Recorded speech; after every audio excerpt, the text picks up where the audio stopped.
ਹਾਂਜੀ ਬਾਬਾ ਜੀ, ਆਵਾਜ਼ ਦਾ ਦੱਸਿਓ ਮਾੜਾ ਜਿਹਾ। ਆਵਾਜ਼ ਆਉਂਦੀ ਹੈ ਸਹੀ ਤੇ ਬਾਬਾ ਫਿਰ ਆਪਾਂ ਕਰੀਏ ਸ਼ੁਰੂ। ਮਾੜਾ ਜਿਹਾ ਬਸ ਮੈਨੂੰ ਥੋੜਾ ਜਿਹਾ ਸਮਾਂ ਦਿਓ।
ਹਾਂਜੀ ਬਾਬਾ ਜੀ, ਸਾਰੇ ਭਰਾਵਾਂ ਨੂੰ ਪਹਿਲਾਂ ਤੇ ਸਤਿ ਸ੍ਰੀ ਅਕਾਲ ਜੀ। ਸਾਰੇ ਸਤਿ ਸ੍ਰੀ ਅਕਾਲ। ਹਾਂ, ਉਮੀਦ ਆ ਵੀ ਸਾਰੇ ਮੇਰੇ ਵੀਰ ਠੀਕ ਠਾਕ ਹੋਣਗੇ, ਚੜ੍ਹਦੀ ਕਲਾ ਚ ਹੋਣਗੇ। ਤੇ ਆਪਾਂ ਕੁਝ ਜ਼ਰੂਰੀ ਗੱਲਾਂ ਕਰਨੀਆਂ ਸੀ ਅੱਜ। ਇੱਕ ਗੱਲ ਆ ਵੀ ਆਪਣਾ ਵੀਰ ਮੇਰਾ ਕੋਈ ਗਾਲ ਮੰਦਾ ਨਾ ਕਰੇ, ਨਹੀਂ ਤੇ ਫਿਰ ਆਪਾਂ ਨੂੰ ਬਲੌਕ ਕਰਨਾ ਪੈਣਾ ਹਨਾ। ਤੇ ਜਿਹੜੀ ਕੋਈ ਗੱਲ ਪੁੱਛਣੀ ਹੋਵੇ ਤੇ ਉਹ ਮੇਰਾ ਵੀਰ ਪੁੱਛ ਸਕਦਾ, ਜਿੰਨੇ ਵੀ ਪੁੱਛਣੀ ਹੋਵੇ। ਕੋਈ ਵੀ ਗੱਲਬਾਤ ਹੋਵੇ ਉਹ ਪੁੱਛ ਸਕਦਾ, ਮੈਂ ਉਹਦਾ ਜਵਾਬ ਦੇਣ ਦੀ ਕੋਸ਼ਿਸ਼ ਕਰੂੰਗਾ। ਨਹੀਂ ਤੇ ਮੈਂ ਅੱਗੇ ਵੀ ਆਉਂਦੀਆਂ ਨੇ ਵੀ ਇੱਕ ਐਪ ਲੋਡ ਕਰੋ, ਉਹ ਐਪ ਦੇ ਵਿੱਚ ਕਲੱਬ ਹਾਊਸ ਦੀ ਐਪ ਲੋਡ ਕਰੋ ਜਾਂ ਟਵਿੱਟਰ ਸਪੇਸ ਕਰ ਲਓ, ਤੇ ਉਹ ਆਪਾਂ ਉੱਥੇ ਜਿਹੜੀ ਗੱਲਬਾਤ ਆ ਉਹ ਸਿੱਧੀ ਹੋ ਜਾਂਦੀ ਹੈ ਨਾ, ਸਿੱਧੇ ਤੌਰ ਤੇ ਹੋ ਜਾਂਦੀ ਆ। ਮਤਲਬ ਵੀ ਲੋੜ ਨਹੀਂ ਪੈਂਦੀ ਕਮੈਂਟਾਂ ਦੇ ਵਿੱਚ ਜਾਂ ਪੋਸਟਾਂ ਦੇ ਗੱਲਬਾਤ ਕਰਨ ਦੀ ਹਨਾ। ਤੇ ਆਈਡੀਆਂ ਆਪਣੀਆਂ ਦੋਵੇਂ ਲੋਕ ਹੀ, ਤੇ ਉਹਦਾ ਕਰਕੇ ਕੱਲ ਹੀ ਮੇਲਾਂ ਮੂਲਾਂ ਕਰਕੇ ਖਲਾਈਆਂ, ਤੇ ਹੁਣ ਆਹ ਆਈਡੀ ਦੇ ਉੱਤੇ ਲਾਈਵ ਹੁੰਦਾ, ਦੂਜੀ ਆਈਡੀ ਦੇ ਉੱਤੇ ਲਾਈਵ ਨਹੀਂ ਹੁੰਦਾ। ਇਸ ਕਰਕੇ ਇਹਨੂੰ ਸ਼ੇਅਰ ਕਰਨਾ ਪੈ ਗਿਆ।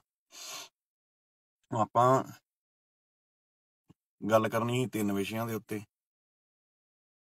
ਮੈਨੂੰ ਕਾਫੀ ਵੀਰਾਂ ਦੇ ਮੈਸੇਜ ਆਏ ਸੀ ਕਿ ਆਪਾਂ ਇੱਕ ਤੇ ਮੇਰੀ ਵੀਡੀਓ ਕੋਈ ਪੁਰਾਣਾ 2 ਸਾਲ ਪੁਰਾਣੀ ਵੀਡੀਓ ਦਾ ਕਲਿੱਪ ਕੱਟ ਕੇ ਚਲੋ ਕਰ ਰਹੇ ਆ, ਜਿਹਦੇ ਵਿੱਚ ਆਪਾਂ ਉਹ ਹੋ ਸਕਦਾ ਵੀ ਕੁਝ ਗਲਤ ਵੀ ਬੋਲ ਗਿਆ ਹੋਵੇ ਗੁਰੂ ਨਾਨਕ ਸਾਹਿਬ ਦੇ ਸਿਧਾਂਤ ਬਾਰੇ। ਪਰ ਉਦੋਂ ਸਿਚੁਏਸ਼ਨ ਇਦਾਂ ਦੀ ਸੀ ਵੀ ਉਦੋਂ ਕਿਸੇ ਵੇਲੇ ਬੰਦਾ ਜਦੋਂ ਦੁਖੀ ਹੋਵੇ ਉਦੋਂ ਕੁਝ ਗੱਲਾਂ ਮੂੰਹ ਦੇ ਵਿੱਚੋਂ ਨਿਕਲ ਜਾਂਦੀਆਂ।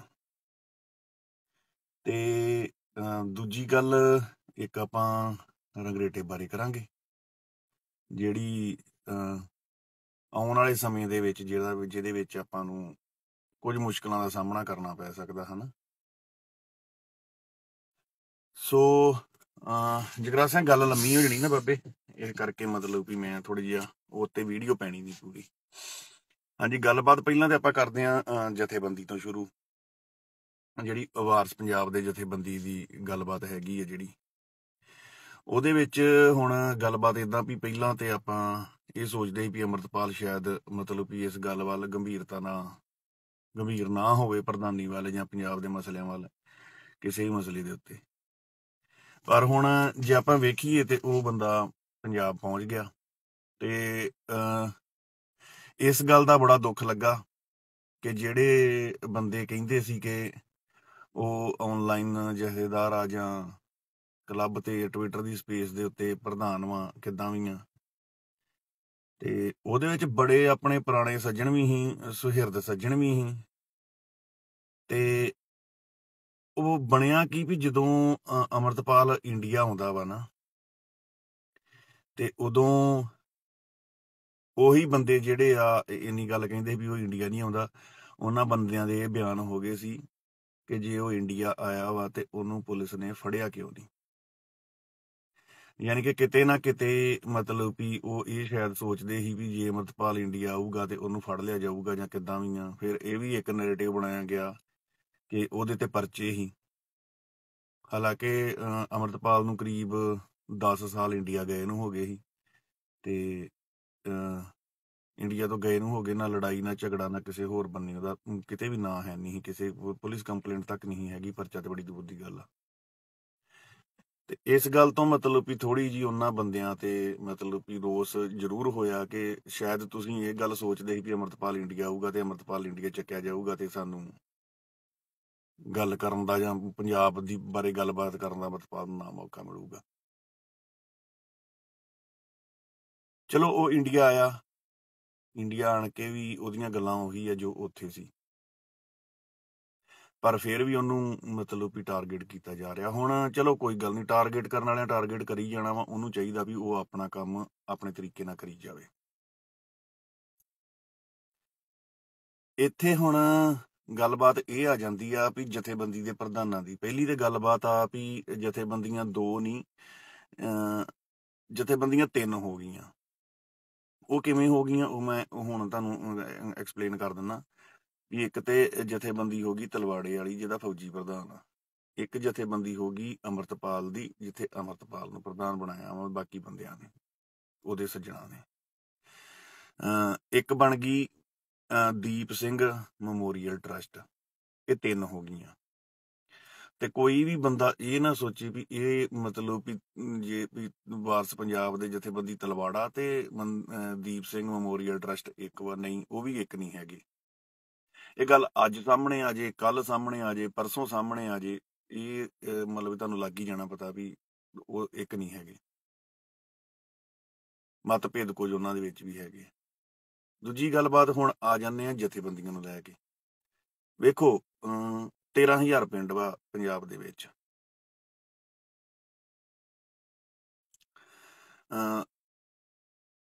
13,000 ਪਿੰਡ ਨੂੰ ਇੱਕ ਪ੍ਰਧਾਨ ਵੱਲੋਂ ਜਾਂ ਇੱਕ ਜਥੇਬੰਦੀ ਵੱਲੋਂ ਕਵਰ ਕਰਨਾ ਉਹ ਗੱਲ ਆ ਵੀ ਕੁਝੇ ਸਮੁੰਦਰ ਪਾਉਣ ਵਾਲੀ ਗੱਲ ਆ।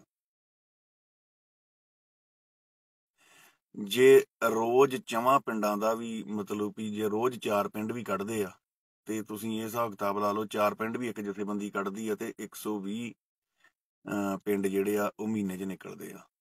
ਤੇ ਇਹਨੂੰ ਤੁਸੀਂ ਮਲਟੀਪਲਾਈ ਕਰਦੇ ਜਾਓ ਵੀ 1 ਸਾਲ ਦੇ ਵਿੱਚ ਤੁਸੀਂ ਕਿੰਨੇ ਪਿੰਡ ਕਵਰ ਕਰਦੇ ਹੋ। ਰੌਲਾ ਤੁਹਾਡਾ ਤੇ ਦੋਵਾਂ ਦਾ ਹੀ। ਜੇ ਕੋਈ ਵੀ ਕਰਦਾ, ਭਾਵੇਂ ਅਮਰਤਪਾਲ ਗੱਲ ਕਰਦਾ ਜੇ ਤਲਵਾੜਾ ਗੱਲ ਕਰਦਾ, ਦੋਵਾਂ ਦੀ ਗੱਲ ਆ ਵੀ ਦੋਵਾਂ ਨੂੰ ਤੁਹਾਨੂੰ ਜਥੇਬੰਦੀ 1 ਜਾਂ 2 ਹੋਣ ਦੇ ਨਾਲ ਕੋਈ ਫਰਕ ਨਹੀਂ ਹੋਣਾ ਚਾਹੀਦਾ, ਕਿਉਂਕਿ ਤੁਸੀਂ ਜਿੰਨੇ ਵੱਧ ਹੋਗੇ ਓਨਾ ਸਰਕਾਰ ਤੇ ਪ੍ਰੈਸ਼ਰ ਬਣੂਗਾ, ਓਨਾ ਤੁਸੀਂ ਕੰਮ ਵੱਧ ਕਰ ਸਕਦੇ ਹੋ, ਓਨਾ ਜ਼ਿਆਦਾ ਲੋਕਾਂ 'ਚ ਵਿਚਰ ਸਕਦੇ ਹੋ। ਤੁਸੀਂ ਜੇ ਕਿਸੇ ਨੂੰ ਇੱਕ ਦੂਜੀ ਜਥੇਬੰਦੀ ਤੋਂ ਪ੍ਰੋਬਲਮ ਆ ਤੇ ਉਹਦੇ ਵਿੱਚ ਉਹ ਬੰਦਾ ਬਿਲਕੁਲ ਗਲਤ ਵਾ, ਕਿਉਂਕਿ ਤੁਹਾਨੂੰ 1 ਨਹੀਂ 2 ਨਹੀਂ, ਤੁਹਾਨੂੰ ਘੱਟੋ ਘੱਟ ਵੀ ਪੰਜਾਬ ਦੇ ਵਿੱਚ 100 ਜਥੇਬੰਦੀ ਹੋਰ ਖੜੀ ਕਰਨੀ ਚਾਹੀਦੀ ਹੈ ਤੇ 100 ਜਥੇਬੰਦੀ ਦਾ 100 ਪ੍ਰਧਾਨ ਹੋਰ ਹੋਏ। 1-2 ਨਾਲ ਜੇ ਤੁਸੀਂ ਕਹੋ ਵੀ ਤੁਸੀਂ 1 ਸਾਲ ਦੇ ਵਿੱਚ ਜਾਂ ਆਉਣ ਵਾਲੇ 5 ਸਾਲਾਂ ਦੇ ਵਿੱਚ ਸਾਰਾ ਪੰਜਾਬ ਕਵਰ ਕਰ ਜਾਓਗੇ ਤਾਂ ਇਹ ਗੱਲ ਤੇ ਬਣਨੀ ਨਹੀਂ। ਤੁਹਾਡੇ ਇਲਾਕੇ ਦੇ ਵਿੱਚ ਤੁਹਾਡੀਆਂ ਇਕਾਈਆਂ ਦੇ ਵਿੱਚ ਜੇ ਵਾਧੀਆਂ ਵਾ, ਤੁਸੀਂ ਆਪਣੀਆਂ ਜਥੇਬੰਦੀਆਂ ਦਾ ਵਿਸਥਾਰ ਕਰੋ, ਨਾ ਕਿ ਤੁਸੀਂ ਆਪੋ ਵਿੱਚ ਦੀ ਜਿਹੜੀ ਆ ਉਹ ਮਤਲਬ ਕਿ ਉਲਝ ਕੇ ਰਹਿ ਜਾਓ। ਇੱਕ ਗੱਲ ਵਾ, ਹੁਣ ਜਿੱਦਾਂ ਮੰਨ ਲਓ ਵੀ ਤੁਹਾਡਾ ਦੁਸ਼ਮਣ ਤਕੜਾ ਵਾ, ਤੁਹਾਡੇ ਦੁਸ਼ਮਣ ਦੇ ਕੋਲੋਂ ਇਦਾਂ ਦੇ IT ਸੈੱਲ ਵਾ ਕਿ ਉਹਨਾਂ ਨੇ ਆਪਣੇ ਬੰਦਿਆਂ ਦੀਆਂ ਬਿਲਕੁਲ ਸਾਫ਼ ਸੁਥਰੀਆਂ ਪੋਸਟਾਂ ਤੱਕ ਦੀਆਂ ਆਈਡੀਆਂ ਬੈਨ ਕਰਵਾ ਛੱਡੀਆਂ ਆਪ ਵਾਲੀ ਪਾਰਟੀ ਵਾਲਿਆਂ ਨੇ। ਕਿਹੜੀ ਗੱਲ ਤੋਂ? ਉਹ ਭਗਤ ਸਿੰਘ ਦੀ ਜਿਹੜੀ ਪੋਸਟ ਪਾਈ ਸੀ ਜਿਹਦੇ ਉੱਤੇ ਲਿਖਿਆ ਗਿਆ ਸੀ ਵੀ ਭਗਤ ਸਿੰਘ ਬਾਰੇ ਵਿਦਵਾਨਾਂ ਦੇ ਵਿਚਾਰ, ਉਹਦੇ ਤੋਂ ਹੀ ਏਡਾ ਤਗੜਾ ਤੁਹਾਡਾ ਇੰਨਾ ਵੱਡਾ ਤੁਹਾਡਾ ਦੁਸ਼ਮਣ ਆ ਤੇ ਆਪਾਂ ਸਾਡਾ ਕੀ, ਅਸੀਂ ਕੀ ਸੋਚਦੇ ਹਾਂ ਵੀ ਅਸੀਂ ਸਿਰਫ ਮੈਂ ਪ੍ਰਧਾਨ ਬਣ ਜਾ ਸਾਰੇ ਪੰਜਾਬ ਦਾ, ਜਾਂ ਮੈਂ ਬਣ ਜਾ। ਇਹ ਜਿਹੜੀ ਤੁਹਾਡੀ ਗੱਲ ਬਿਲਕੁਲ ਗਲਤ ਵਾ। ਕਿਉਂਕਿ ਜਦੋਂ ਇਦਾਂ ਦੀ ਭਾਵੇਂ ਸੋਸ਼ਲ ਮੀਡੀਆ ਵਾਰ ਆ, ਭਾਵੇਂ ਜਿੱਦਾਂ ਮਰਜ਼ੀ ਵਾਰ ਆ, ਇਹਦੇ ਵਿੱਚ ਤੁਸੀਂ ਜਿੰਨੇ ਸਿਰ ਹੋਗੇ ਉਨੇ ਚੰਗੇ। ਤੁਸੀਂ ਇੱਕ ਬੰਨੇ ਸਾਰੀ ਸਟੇਟ ਖੜੀ ਆ ਤੇ ਉਸ ਸਟੇਟ ਨਾਲ ਲੜਨ ਲਈ ਤੁਹਾਨੂੰ ਇੱਕ ਪ੍ਰਧਾਨ ਨਹੀਂ, ਇੱਕ ਵਾਰਸ ਪੰਜਾਬ ਦੇ ਜਥੇਬੰਦੀ ਨਹੀਂ, ਤੁਹਾਨੂੰ ਭਾਵੇਂ 10,000 ਵਾਰਸ ਪੰਜਾਬ ਦੇ ਜਥੇਬੰਦੀ ਹੋਵੇ ਤੇ 10,000 ਹੀ ਬੰਦਾ ਪੰਜਾਬ ਦੀ ਗੱਲਬਾਤ ਕਰਨ ਵਾਲਾ ਹੋਵੇ, ਇਹ ਕਢਾ ਕੇ ਉਹ ਥੋੜਾ ਵਾ। ਇਸ ਗੱਲ ਨੂੰ ਕਿਉਂ ਨਹੀਂ ਸਮਝਦੇ ਤੁਸੀਂ? ਇੱਥੇ ਕੋਈ ਵੀ ਹੋਵੇ, ਮੈਂ ਇੱਥੇ ਕਿਸੇ ਦੇ ਪੱਖ ਲੈਣ ਨਹੀਂ ਆਇਆ, ਮੈਂ ਇਹ ਨਹੀਂ ਕਹਿਣ ਆਇਆ ਵੀ ਅੰਮ੍ਰਿਤਪਾਲ ਸਾਰੇ ਬੰਨੇ ਸਹੀ ਹੈ। ਜੇ ਕੱਲ ਨੂੰ ਅੰਮ੍ਰਿਤਪਾਲ ਇਹ ਗੱਲਬਾਤ ਕਹਿੰਦਾ ਵਾ ਕਿ ਜਥੇਬੰਦੀ ਸਾਡੀ ਹੋਣੀ ਚਾਹੀਦੀ ਹੈ ਜਾਂ ਜਥੇਬੰਦੀ ਜਿਹੜੀ ਹੈ ਇੱਕ ਹੀ ਹੋਣੀ ਚਾਹੀਦੀ ਹੈ, ਤਾਂ ਮੈਂ ਅੰਮ੍ਰਿਤਪਾਲ ਨਾਲ ਵੀ ਇਸ ਗੱਲ ਨਾਲ ਸਹਿਮਤ ਨਹੀਂ ਹੋਊਂਗਾ। ਕਿਉਂਕਿ ਤੁਹਾਡੀ ਲੜਾਈ ਇੱਕ ਮਤਲਬ ਵੀ ਮੇਰੇ ਹਿਸਾਬ ਦੇ ਨਾਲ ਏਡੀ ਤਗੜੀ ਸਟੇਟ ਦੀ ਪਾਵਰ ਦੇ ਨਾਲ ਵਾ ਕਿ ਉਹਦੇ ਵਿੱਚ ਜਿੰਨੇ ਸਿਰ ਤੁਹਾਡੇ ਉੱਠਦੇ ਹੋਣ ਉਨੇ ਹੀ ਚੰਗੇ ਆ। ਇੱਕ ਦੋਵਾਂ ਸਿਰਾਂ ਦੇ ਉੱਠਣ ਨਾਲ ਇੰਨੀ ਗੱਲ ਨਹੀਂ ਬਣਨੀ ਤੁਹਾਡੀ।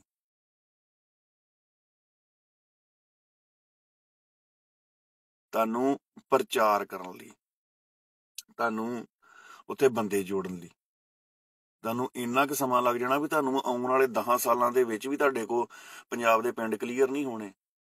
ਮੈਨੇਜ ਕਿੱਦਾਂ ਕਰੋਗੇ ਸਾਰੇ ਪੰਜਾਬ ਨੂੰ ਤੁਸੀਂ? ਜੇ ਤੁਸੀਂ ਸੋਚੇ ਵੀ ਇੱਕੋ ਹੀ ਬੰਦਾ ਜਾਂ ਹਰਨੇਕ ਸਿੰਘ ਫੌਜੀ ਕਰ ਲਏ ਜਾਂ ਅੰਮ੍ਰਿਤਪਾਲ ਕਰ ਲਏ, ਕਿੱਦਾਂ ਮੈਨੇਜ ਕਰੋਗੇ ਸਾਰੇ ਪੰਜਾਬ ਨੂੰ ਤੁਸੀਂ? ਹਰੇਕ ਬੰਦੇ ਨੇ ਇਹੋ ਗੱਲ ਸੋਚਣੀ ਆ ਵੀ ਸਾਡੇ ਪਿੰਡ ਪ੍ਰਧਾਨ ਆਵੇ, ਸਾਡੇ ਪਿੰਡ ਪ੍ਰਧਾਨ ਆਵੇ। ਤੁਸੀਂ ਇੱਕ ਤੇ ਪ੍ਰਧਾਨ ਹੋ, ਕਿੱਥੇ ਕਿੱਥੇ ਚਲ ਜਾਓਗੇ?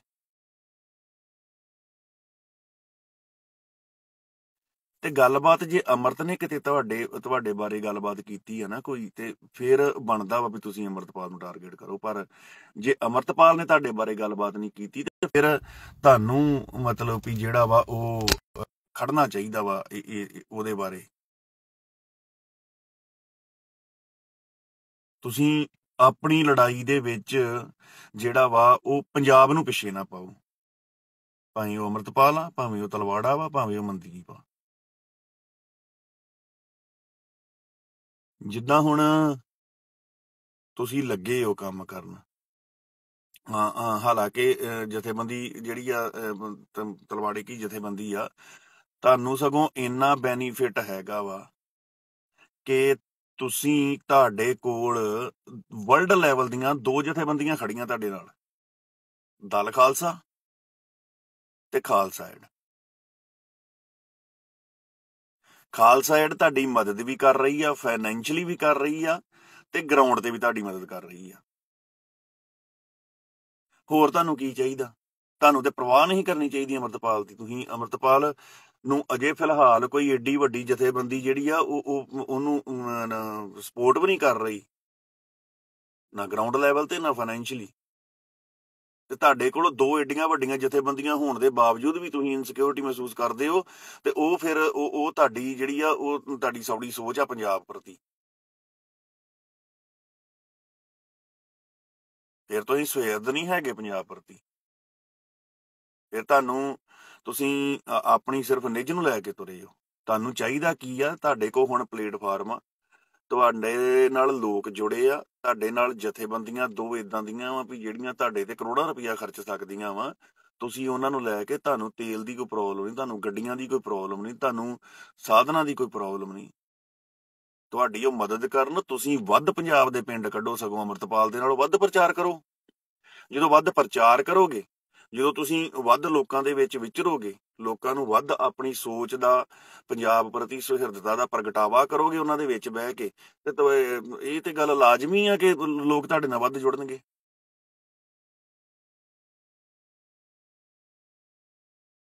ਪਰ ਜੇ ਤੁਸੀਂ ਇਹ ਗੱਲ ਸੋਚੋਗੇ ਵੀ ਅੰਮ੍ਰਿਤਪਾਲ ਪ੍ਰਧਾਨ ਕਿਉਂ ਬਣਾਤਾ ਜਾਂ ਕਿ ਉਹਨਾਂ ਜਥੇਬੰਦੀ ਕਿਉਂ ਬਣਾ ਲਈ, ਤਾਂ ਇੱਥੇ ਇਹ ਗੱਲਬਾਤ ਆ ਜਾਂਦੀ ਹੈ। ਇੱਥੇ ਫਿਰ ਉਹ ਗੱਲਬਾਤ ਹੋ ਜਾਂਦੀ ਆ ਕਿ ਜਿੱਦਾਂ ਮੋਦੀਖਾਨਾ ਜਿਹੜਾ ਸੀ, ਉਹ ਜਿਹੜਾ ਕੋਈ ਮੋਦੀਖਾਨੇ ਵਾਲਾ ਸੀ, ਉਹਨੇ ਮਤਲਬ ਵੀ ਪੇਟੈਂਟ ਕਰਵਾ ਲਿਆ ਸੀ। ਇਹਦਾ ਮਤਲਬ ਇਹ ਆ ਵੀ ਵਾਰਸ ਪੰਜਾਬ ਦੇ ਜਥੇਬੰਦੀ ਜਿਹੜੀ ਆ, ਵਾਰਸ ਪੰਜਾਬ ਦੇ ਜਥੇਬੰਦੀ ਦਾ ਨਾਂ ਤੁਸੀਂ ਪੇਟੈਂਟ ਕਰਵਾ ਲਿਆ ਪਰਿਵਾਰ ਨੇ ਜਾਂ ਤਲਵਾੜੇ ਹੋਣਾ ਨੇ, ਹੋਰ ਕੋਈ ਬਣਾ ਨਹੀਂ ਸਕਦਾ। ਹੋ ਸਕਦਾ ਕੱਲ ਨੂੰ ਅਸੀਂ ਜਥੇਬੰਦੀ ਬਣਾ ਦਈਏ, ਉਹਦਾ ਨਾਮ ਕੋਈ ਵਾਰਸ ਪੰਜਾਬ ਦੇ ਰੱਖ ਦਈਏ। ਫਿਰ ਤੁਸੀਂ ਉਦੋਂ ਹੋ ਸਕਦਾ ਅਸੀਂ ਉਹਦਾ ਪ੍ਰਧਾਨ ਆਪਣੇ ਵੱਲੋਂ ਥਾਪ ਦਈਏ ਕੋਈ, ਵੀ ਅਸੀਂ ਵਾਰਸ ਪੰਜਾਬ ਦੇ ਜਥੇਬੰਦੀ ਦੇ ਨਾਂ ਦੇ ਅਧੀਨ ਜਿਹੜਾ ਵਾ ਉਹ ਮਤਲਬ ਵੀ ਉਹ ਕਰਨਾ ਵਾ, ਕੰਮ ਕਰਨਾ ਪੰਜਾਬ ਦੇ ਵਿੱਚ। ਹੁਣ ਅਸੀਂ ਟੀਮ ਸਿੱਧੂ, ਦੀਪ ਸਿੱਧੂ ਦੇ ਅਧੀਨ ਕਰਦੇ ਹਾਂ। ਮੁੜ ਕੇ ਹੋ ਸਕਦਾ ਜਿਹੜਾ ਕੋਈ ਅਸੀਂ ਕੰਮ ਕਰਦੇ ਹਾਂ, ਜਾਂ ਘਰ ਬਣਾਉਣੇ, ਜਾਂ ਕੋਈ ਰਾਸ਼ਨ ਕਰਨਾ, ਜਾਂ ਫੀਸ ਬੱਚਿਆਂ ਦੀ ਤਾਰਨੀ, ਜਾਂ ਕੋਈ ਇਲਾਜ ਕਰਾਉਣਾ, ਹੋ ਸਕਦਾ ਉਹ ਜਥੇਬੰਦੀ ਦੇ ਅਧੀਨ ਕਰਨਾ ਸ਼ੁਰੂ ਕਰ ਦਈਏ। ਫਿਰ ਗੱਲਬਾਤ ਉੱਥੇ ਫਿਰ ਤੁਸੀਂ ਕੀ ਕਹੋਗੇ ਵੀ ਇੱਕ ਜਥੇਬੰਦੀ ਹੋਰ ਬਣ ਗਈ ਤੇ ਉਹਦਾ ਪ੍ਰਧਾਨ ਵਗੇਲੇ ਹੋਣਾ ਕੋਈ ਬਣਾਤਾ, ਅਸੀਂ ਨਹੀਂ ਮੰਨਦੇ, ਉਹ ਆਪੇ ਬਣਿਆ ਪ੍ਰਧਾਨ। ਜਥੇਬੰਦੀ ਦੇ ਨਾਂ ਨੂੰ ਆਪਾਂ ਪੇਟੈਂਟ ਨਾ ਕਰਵਾਈਏ, ਇਹਦਾ ਜਿਹੜਾ ਵਾ ਨਾ, ਇਹਦਾ ਵਿਸਥਾਰ ਕਰੀਏ ਜਥੇਬੰਦੀਆਂ ਦਾ। ਜਦੋਂ ਜਥੇਬੰਦੀਆਂ ਦਾ ਵਿਸਥਾਰ ਹੋਊਗਾ, ਪਿੰਡਾਂ ਦੇ ਵਿੱਚ ਤੁਸੀਂ ਵਿਚਰੋਗੇ, ਮੈਂ ਨਾ ਵੀ ਤੁਸੀਂ 2 ਨਹੀਂ, ਤੁਸੀਂ 50 100 200 400 500 ਪ੍ਰਧਾਨ ਚਾਹੀਦੇ। 2 400 500 ਹੀ ਇਸੇ ਜਥੇਬੰਦੀ ਦੇ ਅਧੀਨ ਜਿਹੜੀ ਆ ਉਹ ਮਤਲਬ ਵੀ ਨਾਂ ਅਧੀਨ ਜਥੇਬੰਦੀ ਬਣੇ। ਉਹਦੇ ਵਿੱਚ ਬੈਨੀਫਿਟ ਕੀ ਆ? ਉਹਦੇ ਵਿੱਚ ਬੈਨੀਫਿਟ ਕੀ ਇਹ ਆ ਕਿ ਆਪਾਂ ਵੱਧ ਲੋਕਾਂ ਦੇ ਵਿੱਚ ਵਿਚਰ ਸਕਦੇ ਹਾਂ। ਪ੍ਰਧਾਨ ਚੁਣੋ ਆਪਣੀ, ਤਲਵਾੜਾ ਸਾਹਿਬ ਨੂੰ ਮੈਂ ਕਹਿੰਦਾ ਵਾ, ਅਮਰਤਪਾਲ ਨੂੰ ਵੀ ਕਹਿੰਦਾ ਵਾ ਮੈਂ, ਕਿ ਤੂੰ ਚੁਣੋ ਪ੍ਰਧਾਨ, ਜਥੇਬੰਦੀ ਦਾ ਵਿਸਥਾਰ ਕਰੋ, ਆਪੋ ਆਪਣੇ ਪ੍ਰਧਾਨ ਚੁਣੋ, ਆਪਣੇ ਕਾਬਲ ਪ੍ਰਧਾਨ ਹੋਣ। ਤੁਹਾਡੇ ਪ੍ਰਧਾਨਾਂ ਨੂੰ ਗੱਲਬਾਤ ਕਰਨੀ ਆਉਂਦੀ ਹੋਵੇ, ਤੁਹਾਡੇ ਪ੍ਰਧਾਨ, ਜਿੱਦਾਂ ਅਮਰਤਪਾਲ ਨੇ ਜਵਾਬ ਦਿੱਤੇ ਆ ਹਰੇਕ ਚੈਨਲ ਦੇ ਉੱਤੇ, ਹਰੇਕ ਮੀਡੀਆ ਨੂੰ, ਹਰੇਕ ਪੱਤਰਕਾਰ ਨੂੰ, ਉਦਾਂ ਹਰੇਕ ਪ੍ਰਧਾਨ ਦੇ ਵਿੱਚ ਇੰਨੀ ਕੁ ਕਾਬਲੀਅਤ ਹੋਵੇ ਕਿ ਉਹ ਪੱਤਰਕਾਰਾਂ ਦੇ ਜਵਾਬ ਬਿਲਕੁਲ ਸਹੀ ਤਰੀਕੇ ਨਾਲ ਦੇ ਸਕੇ।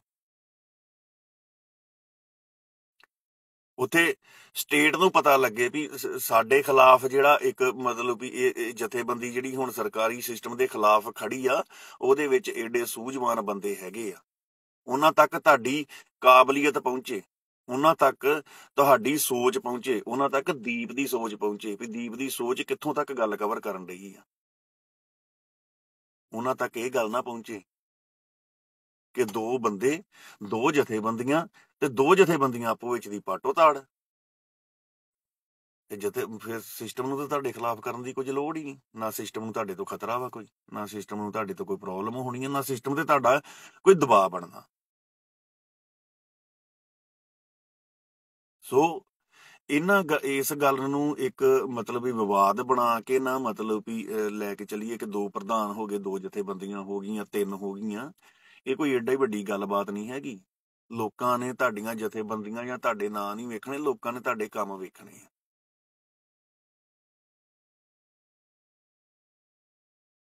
ਸੋ ਇਸ ਗੱਲ ਨੂੰ ਤਿਆਗੋ, ਭਾਵੇਂ ਅਮਰਤਪਾਲ ਹੋਵੇ, ਭਾਵੇਂ ਹੋਵੇ ਤਲਵਾੜਾ ਬਾਈ। ਤੁਹਾਨੂੰ ਦੋਵਾਂ ਨੂੰ ਚਾਹੀਦਾ ਵਾ ਵੀ ਤੁਸੀਂ ਆਪੋ ਆਪਣੀ ਫੀਲਡ ਦੇ ਵਿੱਚ ਕੰਮ ਕਰੋ। ਇੱਕ ਮਾਝੇ ਦੇ ਵਿੱਚ ਵਾ, ਇੱਕ ਦੁਆਬੇ ਦੇ ਵਿੱਚ ਵਾ। ਮੈਂ ਕਹਿੰਦਾ ਇੱਕ ਜਥੇਬੰਦੀ ਹੋਰ ਬਣਾਓ ਜਿੱਥੇ ਉਹਨਾਂ ਦਾ ਸਾਥ ਦੇਣ ਦੀ ਗੱਲਬਾਤ ਹੋਊਗੀ, ਡਾਇਸਪੋਰਾ ਸਿੱਖ ਸਾਥ ਉਹਨਾਂ ਦਾ ਦੇਣਗੇ। ਇੱਕ ਮਾਲਵੇ ਦੇ ਵਿੱਚ ਜਥੇਬੰਦੀ ਬਣਾ ਕੇ ਖੜੀ ਕਰੋ। ਮੈਂ ਕਹਿੰਦਾ ਜੇ ਕੋਈ ਬੰਦਾ ਹੈਗਾ ਵਾ ਮਾਲਵੇ ਦੇ ਵਿੱਚ, ਕੋਈ ਇੰਨਾ ਕਾਬਲ ਬੰਦਾ ਹੈਗਾ, ਤੇ ਉਹ ਆਪਣੀ ਜਥੇਬੰਦੀ ਦਾ ਨਾਂ ਘੋਸ਼ਿਤ ਕਰੇ, ਵਾਰਸ ਪੰਜਾਬ ਦੇ ਜਥੇਬੰਦੀ, ਤੇ ਆਪਣੇ ਬੰਦਿਆਂ ਨਾਲ ਰਲ ਕੇ ਪ੍ਰਧਾਨ ਬਣੇ, ਉਹਦਾ ਗੱਲਬਾਤ ਕਰਨ ਵਾਲਾ ਹੋਵੇ।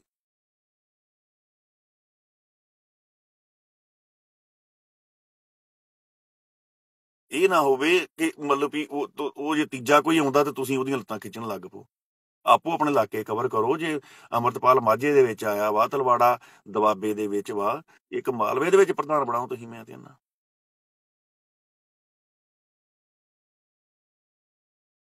ਤੁਸੀਂ ਤੁਰੋ ਤੇ ਸਹੀ, ਲੋਕ ਤੁਹਾਨੂੰ ਹੱਥਾਂ ਦੇ ਚੁੱਕਣ ਨੂੰ ਤਿਆਰ ਹੋਏ ਆ, ਪਰ ਤੁਸੀਂ ਜਿਹੜੇ ਉਹ ਲੋਕਾਂ ਦੀਆਂ ਆਸਾਂ ਦੇ ਉੱਤੇ ਪਾਣੀ ਡੋਲਣ ਨੂੰ ਤਿਆਰ ਹੋਏ ਆ। ਇਦਾਂ ਗੱਲ ਨਹੀਂ ਬਣਦੀ। ਸੋ ਜਿਹੜਾ ਜਥੇਬੰਦੀਆਂ ਵਾਲਾ ਵਿਵਾਦ ਵਾ, ਇਹ ਜਥੇਬੰਦੀਆਂ ਵਾਲਾ ਵਿਵਾਦ ਛੱਡ ਦਿਓ, ਪ੍ਰਧਾਨਗੀ ਵਾਲਾ ਵਿਵਾਦ ਛੱਡ ਦਿਓ।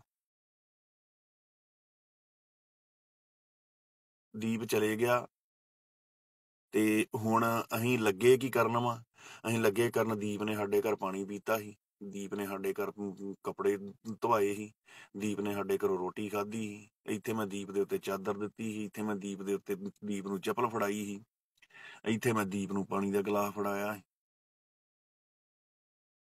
ਫਿਰ ਇੱਕ ਨੈਰੇਟਿਵ ਹੋਰ ਬਣਾਉਣ ਦੀ ਕੋਸ਼ਿਸ਼ ਕੀਤੀ ਗਈ। ਕੁਝ ਬੰਦਿਆਂ ਨੇ ਇਹ ਗੱਲਾਂ ਬਾਤਾਂ ਜਿਹੜੀਆਂ ਗੱਲਾਂ ਬਾਤਾਂ ਕੀਤੀਆਂ ਕਿ ਜਿਹੜੇ ਦੀਪ ਦੇ ਨਾਲ ਸੀ,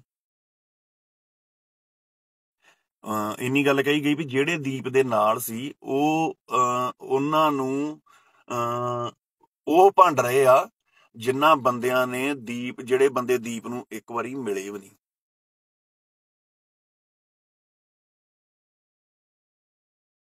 ਇਹ ਵੀ ਗੱਲਾਂ ਮੈਂ ਵੇਖੀਆਂ ਵੀ ਕੁਝ ਥਾਵਾਂ ਦੇ ਉੱਤੇ ਇੰਨੀ ਗੱਲ ਕਹੀ ਗਈ ਕਿ ਉਹ ਬੰਦੇ ਦੀਪ ਨੂੰ ਭੰਡ ਰਹੇ ਆ, ਜਿਹੜੇ ਬੰਦੇ ਉਹਨਾਂ ਬੰਦਿਆਂ ਨੂੰ ਭੰਡ ਰਹੇ ਆ ਜਿਹੜੇ ਦੀਪ ਦੇ ਨਾਲ ਰਹੇ ਆ, ਤੇ ਉਹ ਬੰਦੇ ਭੰਡ ਰਹੇ ਆ ਜਿਹੜੇ ਦੀਪ ਨੂੰ ਇੱਕ ਵਾਰੀ ਮਿਲੇ ਵੀ ਨਹੀਂ। ਤਾਂ ਮੈਂ ਸਿਰਫ ਇੰਨੀ ਕੁ ਗੱਲ ਪੁੱਛਣੀ ਚਾਹੁੰਦਾ ਤੁਹਾਨੂੰ, ਮੈਨੂੰ ਇੰਨੀ ਗੱਲ ਦੱਸਿਓ ਵੀ ਸੰਤਾਂ ਦੇ ਨਾਲ ਲੌਂਗੋਵਾਲ ਕਿੱਥੇ ਬੈਠਾ ਹੁੰਦਾ ਹੈ? ਸੰਤਾਂ ਦੇ ਨਾਲ ਲੌਂਗੋਵਾਲ ਬਰਾਬਰ ਦੁੱਧ ਦਾ ਬਾਟਾ ਲੈ ਕੇ ਮੰਜੇ ਦੇ ਉੱਪਰ ਇੱਕ ਕੰਬਲ ਦੇ ਵਿੱਚ ਬੈਠਾ ਹੁੰਦਾ ਸੀ ਸਾਹਮਣੇ ਸੰਤਾਂ ਦੇ। ਫਿਰ ਉਹਨੇ ਸੰਤਾਂ ਦੇ ਨਾਲ ਸੰਤਾਂ ਦੇ ਜਾਣ ਬਾਅਦ ਕਿੰਨੀ ਕੁ ਸੁਹਿਰਦਤਾ ਦਿਖਾਈ। ਤੇ ਫਿਰ ਜਿਨ੍ਹਾਂ ਨੇ ਲੌਂਗੋਵਾਲ ਨੂੰ ਸੋਧਿਆ ਸੀ, ਭਾਈ ਲੀਲ ਹੋਣੀ, ਭਾਈ ਜਰਨੈਲ ਸਿੰਘ ਜੀ ਹੋਣੀ, ਤੁਸੀਂ ਉਹਨਾਂ ਦਾ ਦੱਸ ਦਿਓ ਵੀ ਉਹ ਸੰਤਾਂ ਨਾਲ ਕਿੰਨਾ ਚਿਰ ਬੈਠੇ।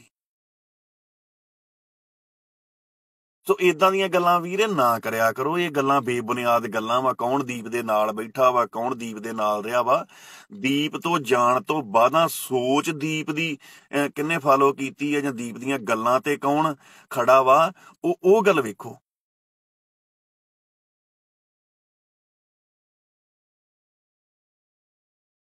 ਸੰਤ ਲੰਗੋਵਾਲ ਜਿਹੜਾ ਸੀ, ਹਰਚੰਦ ਸਿੰਘ ਲੰਗੋਵਾਲ ਜਿਹੜਾ ਸੀ, ਸੰਤਾਂ ਦੇ ਬਰਾਬਰ ਮੰਜੇ ਉਹਨਾਂ ਦੇ ਤੇ ਬਹਿੰਦਾ ਹੁੰਦਾ ਹੈ। ਦੁੱਧ ਦਾ ਬਾਟਾ ਫੜਿਆ ਹੁੰਦਾ ਸੀ ਉਸ ਬੰਦੇ ਨੇ, ਸੰਤਾਂ ਦੇ ਨਾਲ ਇੱਕ ਕੰਬਲ ਦੇ ਵਿੱਚ ਬੈਠਾ ਹੁੰਦਾ ਸੀ ਸਾਹਮਣੇ। ਤੇ ਬਾਅਦ ਚ ਉਹਨੇ ਸੰਤਾਂ ਨਾਲ ਕੀਤਾ ਕੀ? ਸੰਤਾਂ ਦੀ ਸੋਚ ਨੂੰ ਲੈ ਕੇ ਅੱਗੇ ਵਧਿਆ। ਸੰਤਾਂ ਦੀ ਸੋਚ ਉਹਨੇ ਕਿੱਥੇ ਗਿਰਵੀ ਰੱਖ ਦਿੱਤੀ ਜਾ ਕੇ, ਇਸ ਗੱਲ ਦਾ ਪਤਾ ਤੁਹਾਨੂੰ? ਜੇ ਨਹੀਂ ਪਤਾ ਤੇ ਪਿਛਲੀਆਂ ਪੋਸਟਾਂ ਪੜ੍ਹ ਲਿਓ, ਤੁਹਾਨੂੰ ਪਤਾ ਲੱਗ ਜਾਣਾ ਵੀ ਹਰਚੰਦ ਲੰਗੋਵਾਲ ਨੇ ਸੰਤਾਂ ਦੇ ਨਾਲ ਕਿੰਨੀ ਕੁ ਵਫਾਦਾਰੀ ਕੀਤੀ। ਇੱਥੇ ਮੈਂ ਕਿਸੇ ਦੀ ਵਫਾਦਾਰੀ ਤੇ ਸ਼ੱਕ ਨਹੀਂ ਕਰਨ ਡਿਆ, ਨਾ ਮੈਂ ਇੱਥੇ ਗੱਲਬਾਤ ਕਰਨ ਡਿਆ, ਮੈਂ ਉਸ ਨੈਰੇਟਿਵ ਦੀ ਗੱਲਬਾਤ ਕਰਨ ਡਿਆ ਵਾਂ, ਜਿਹੜੀ ਗੱਲਬਾਤ ਤੁਸੀਂ ਚਲਾਉਂਦੇ ਹੋ ਵੀ ਕੋਈ ਦੀਪ ਦੇ ਨਾਲ ਜਿਹੜਾ ਬੈਠਾ ਸੀ ਉਹੀ ਦੀਪ ਦੇ ਨਾਲ ਸੁਹਿਰਦ ਵਾ। ਜਿਹੜਾ ਦੀਪ ਦੇ ਨਾਲ ਬੈਠਾ ਨਹੀਂ, ਦੀਪ ਨੂੰ ਮਿਲਿਆ ਹੀ ਨਹੀਂ, ਉਹ ਦੀਪ ਦੇ ਨਾਲ ਸੁਹਿਰਦ ਹੀ ਕੋਈ ਨਹੀਂ। ਫਿਰ ਇਸ ਹਿਸਾਬ ਦੇ ਨਾਲ ਤੇ ਜਿਹੜਾ ਵਾ ਲੌਂਗੋਵਾਲ ਉਹ ਬਿਲਕੁਲ ਕਰੈਕਟ ਵਾ, ਤੇ ਜਿਨ੍ਹਾਂ ਨੇ ਲੌਂਗੋਵਾਲ ਨੂੰ ਸੋਧਿਆ ਉਹ ਗਲਤ ਵਾ, ਕਿਉਂਕਿ ਜਿਨ੍ਹਾਂ ਨੇ ਲੌਂਗੋਵਾਲ ਨੂੰ ਸੋਧਿਆ ਸੀ ਉਹ ਮਤਲਬ ਵੀ ਉਹ ਤੇ ਸੰਤਾਂ ਨੂੰ ਕਦੀ ਮਿਲੇ ਵੀ ਨਹੀਂ।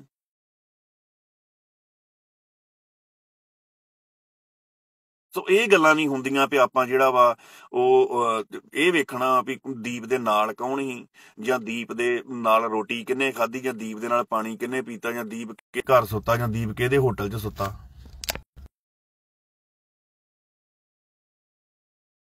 ਭਾਈ ਜਗਦੀਸ਼ ਹੁੰਦਲ ਨਵੀਂ ਬਾਬੇ, ਇਹ ਨਵੀਂ ਗੱਲ ਵਾ। ਨਵੀਂ ਗੱਲ ਹੁਣ ਕਿਹੜੀ ਕਰਦੀ ਹੈ ਤੁਹਾਡੇ ਨਾਲ? ਪਹਿਲਾਂ ਪੁਰਾਣੀ ਦਾ ਤਾਂ ਨਿਬੇੜਾ ਕਰ ਲਈਏ, ਨਵੀਂ ਤਾਂ ਫੇਰ ਹੀ ਰੰਭਾਂਗੇ ਨਾ। ਸੋ ਗੱਲਬਾਤ ਇਹ ਆ ਬਾਬੇ, ਜਿਹੜਾ ਬੰਦੇ ਦੇ ਜਾਣ ਤੋਂ ਬਾਅਦਾਂ ਬੰਦਾ ਉਸ ਬੰਦੇ ਨਾਲ ਕਿੰਨਾ ਸੁਹਿਰਦ ਰਿਹਾ ਵਾ, ਉਸ ਬੰਦੇ ਦੀ ਸੋਚ ਨੂੰ ਕਿੰਨਾ ਅੱਗੇ ਲੈ ਕੇ ਚੱਲਿਆ ਵਾ, ਆਪਾਂ ਉਹ ਵੇਖਣਾ ਵਾ।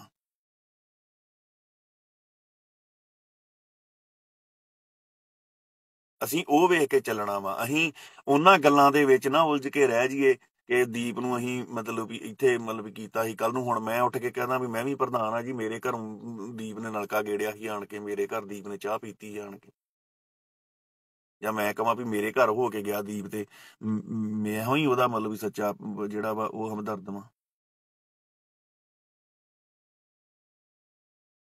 ਸੋ ਇਦਾਂ ਗੱਲ ਨਹੀਂ ਬਣਨੀ ਬਾਈ ਜੀ।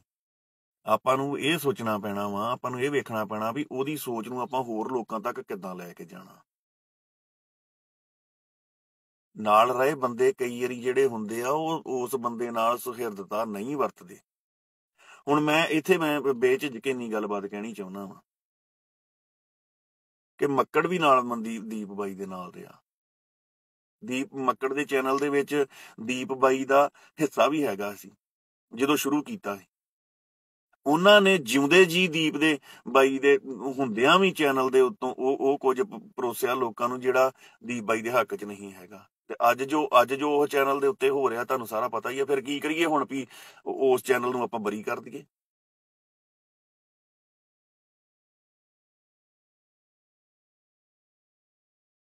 ਹੁਣ ਬਰੀ ਕਰ ਦਈਏ ਫਿਰ ਉਹਨੂੰ। ਫਿਰ ਜੇ ਨਾਲ ਰਹਿਣਾ ਹੀ ਜਿਹੜਾ ਵਾ ਸਭ ਤੋਂ ਵੱਡਾ ਮਤਲਬ ਵੀ ਆਪਣਾ ਇੱਕ ਰੱਖਣਾ ਵਾ ਸਬੂਤ, ਜਾਂ ਮਤਲਬ ਵੀ ਇੱਕ ਗੱਲ ਰੱਖਣੀ ਵੀ ਜਿਹੜਾ ਬੰਦਾ ਦੀਪ ਦੇ ਨਾਲ ਰਿਹਾ ਵਾ ਜਾਂ ਦੀਪ ਦੇ ਨਾਲ ਬੈਠਾ ਖਲੋਤਾ ਵਾ, ਤੇ ਉਹ ਬੰਦੇ ਨੂੰ ਹੀ ਮਤਲਬ ਵੀ ਅਸੀਂ ਅੱਗੇ ਲੈ ਕੇ ਚੱਲਣਾ। ਇਦਾਂ ਨਹੀਂ ਗੱਲਾਂ ਹੁੰਦੀਆਂ ਵੀਰੇ। ਗੱਲਾਂ ਜਿਹੜੀਆਂ ਉਹਦੇ ਬੰਦੇ ਦੇ ਜਾਣ ਤੋਂ ਬਾਅਦਾਂ ਵੀ ਬੰਦੇ ਦੀ ਵਫਾਦਾਰੀ ਕਿੰਨੀ ਆ ਉਸ ਬੰਦੇ ਦੇ ਨਾਲ, ਇਹ ਵੇਖਣਾ ਪੈਣਾ। ਇਹਦੀ ਉਦਾਹਰਨ ਮੈਂ ਤੁਹਾਨੂੰ, ਇਹ ਤੋਂ ਵੱਡੀ ਉਦਾਹਰਨ ਮੈਂ ਤੁਹਾਨੂੰ ਦੇ ਨਹੀਂ ਸਕਦਾ। ਉਹਦੀ ਸੰਤ ਜਰਨੈਲ ਸਿੰਘ ਭਿੰਡਰਾਂ ਵਾਲਿਆਂ ਦੇ ਨਾਲ ਜਿਹੜੀ ਹੈਗੀ ਆ ਸੰਤ ਲਗੋਵਾਲ ਦੀ, ਇਹ ਤੋਂ ਵੱਡੀ ਉਦਾਹਰਨ ਤੁਹਾਨੂੰ ਮੈਂ ਦੇ ਨਹੀਂ ਸਕਦਾ। ਜਿਹੜਾ ਬੰਦਾ ਸੰਤਾਂ ਦੇ ਨਾਲ ਬਾਟਾ ਸਾਂਝਾ ਕਰਦਾ ਰਿਹਾ ਹੋਵੇ, ਉਹ ਬੰਦਾ ਜਿਹੜਾ ਵਾ ਉਹ ਮੁੜ ਕੇ ਬਾਅਦ ਦੇ ਵਿੱਚ ਰਾਜੀਵ ਗਾਂਧੀ ਦੇ ਨਾਲ ਲੰਗੋਵਾਲ ਰਾਜੀਵ ਗਾਂਧੀ ਸਮਝੌਤਾ ਕਰ ਆਵੇ ਸੰਤਾਂ ਦੀ ਸੋਚ ਨੂੰ ਪਿੱਛੇ ਰੱਖ ਕੇ। ਜੇ ਤੁਸੀਂ ਇਹ ਵੀ ਨਹੀਂ ਗੱਲ ਸਮਝਣੀ ਤੇ ਫਿਰ ਬਾਈ ਫਿਰ ਤੁਹਾਨੂੰ ਕੋਈ ਸਮਝਾ ਨਹੀਂ ਸਕਦਾ। ਸੋ ਜਥੇਬੰਦੀ ਦਾ ਵਿਸਥਾਰ ਕਰੋ ਬਾਈ ਜੀ। ਮੈਂ ਨਾ ਵੀ 2 ਜਥੇਬੰਦੀਆਂ ਵਾ, ਇੱਕ ਮਾਝੇ ਦੇ ਵਿੱਚ ਵੀ ਜਥੇਬੰਦੀ ਬਣਾਓ ਤੇ ਉਹਦਾ ਸਾਥ ਦਿਓ, ਉਹਦਾ ਉਸ ਜਥੇਬੰਦੀ ਦਾ ਵੀ। ਜਿੰਨੇ ਸਿਰ ਹੋਣਗੇ ਸਟੇਟ ਦੇ ਖਿਲਾਫ ਗੱਲ ਕਰਨ ਵਾਲੇ, ਜਿੰਨੇ ਮੂੰਹ ਹੋਣਗੇ, ਓਨਾ ਹੀ ਸਟੇਟ ਤੇ ਦਬਾਅ ਵੱਧਦਾ, ਓਨੀ ਜ਼ਿਆਦਾ ਗੱਲ ਤੁਹਾਡੀ ਲੋਕਾਂ ਤੱਕ ਪਹੁੰਚਣੀ ਆ।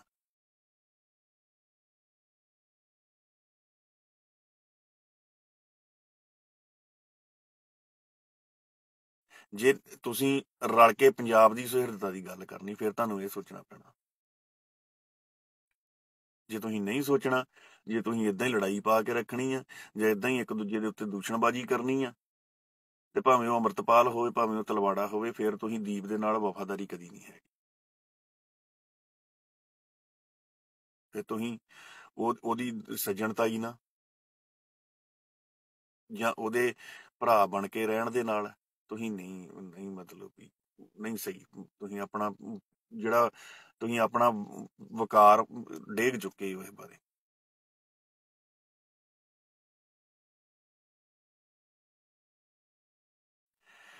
ਸੋ ਦੂਜੀ ਗੱਲਬਾਤ ਕਰਦੇ ਹਾਂ ਹੁਣ, ਜਿਹੜੀ ਮੈਂ ਕੀਤੀ ਗੱਲਬਾਤ ਵੀ ਰੰਗਰੇਟੇ ਬਾਰੇ।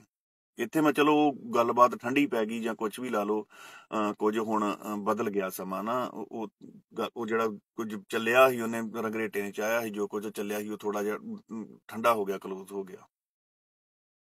ਪਰ ਮੈਂ ਇੱਥੇ ਉਹਦੇ ਬਾਰੇ ਮੈਂ ਇੰਨੀ ਕੁ ਗੱਲ ਕਰਨੀ ਚਾਹੁੰਦਾ ਵਾਂ ਕਿ ਜਦੋਂ ਆਪਾਂ ਇਦਾਂ ਦਾ ਇੱਕ ਪਾੜਾ ਲੈ ਕੇ ਆਵਾਂਗੇ ਨਾ ਸਮਾਜ ਦੇ ਵਿੱਚ ਆਪਣੇ 'ਚ, ਜਿਨ੍ਹਾਂ ਨਾਲ ਸਾਡਾ ਸਦੀਆਂ ਦਾ ਭਾਈਚਾਰਾ ਵਾ, ਉਹਨਾਂ ਨਾਲ, ਤੇ ਉਹਦੇ ਵਿੱਚ ਨੁਕਸਾਨ ਕਿੰਨਾ ਦਾ ਵਾ ਉਹ ਮੈਂ ਤੁਹਾਨੂੰ ਐਕਸਪਲੇਨ ਕਰ ਦਿੰਦਾ।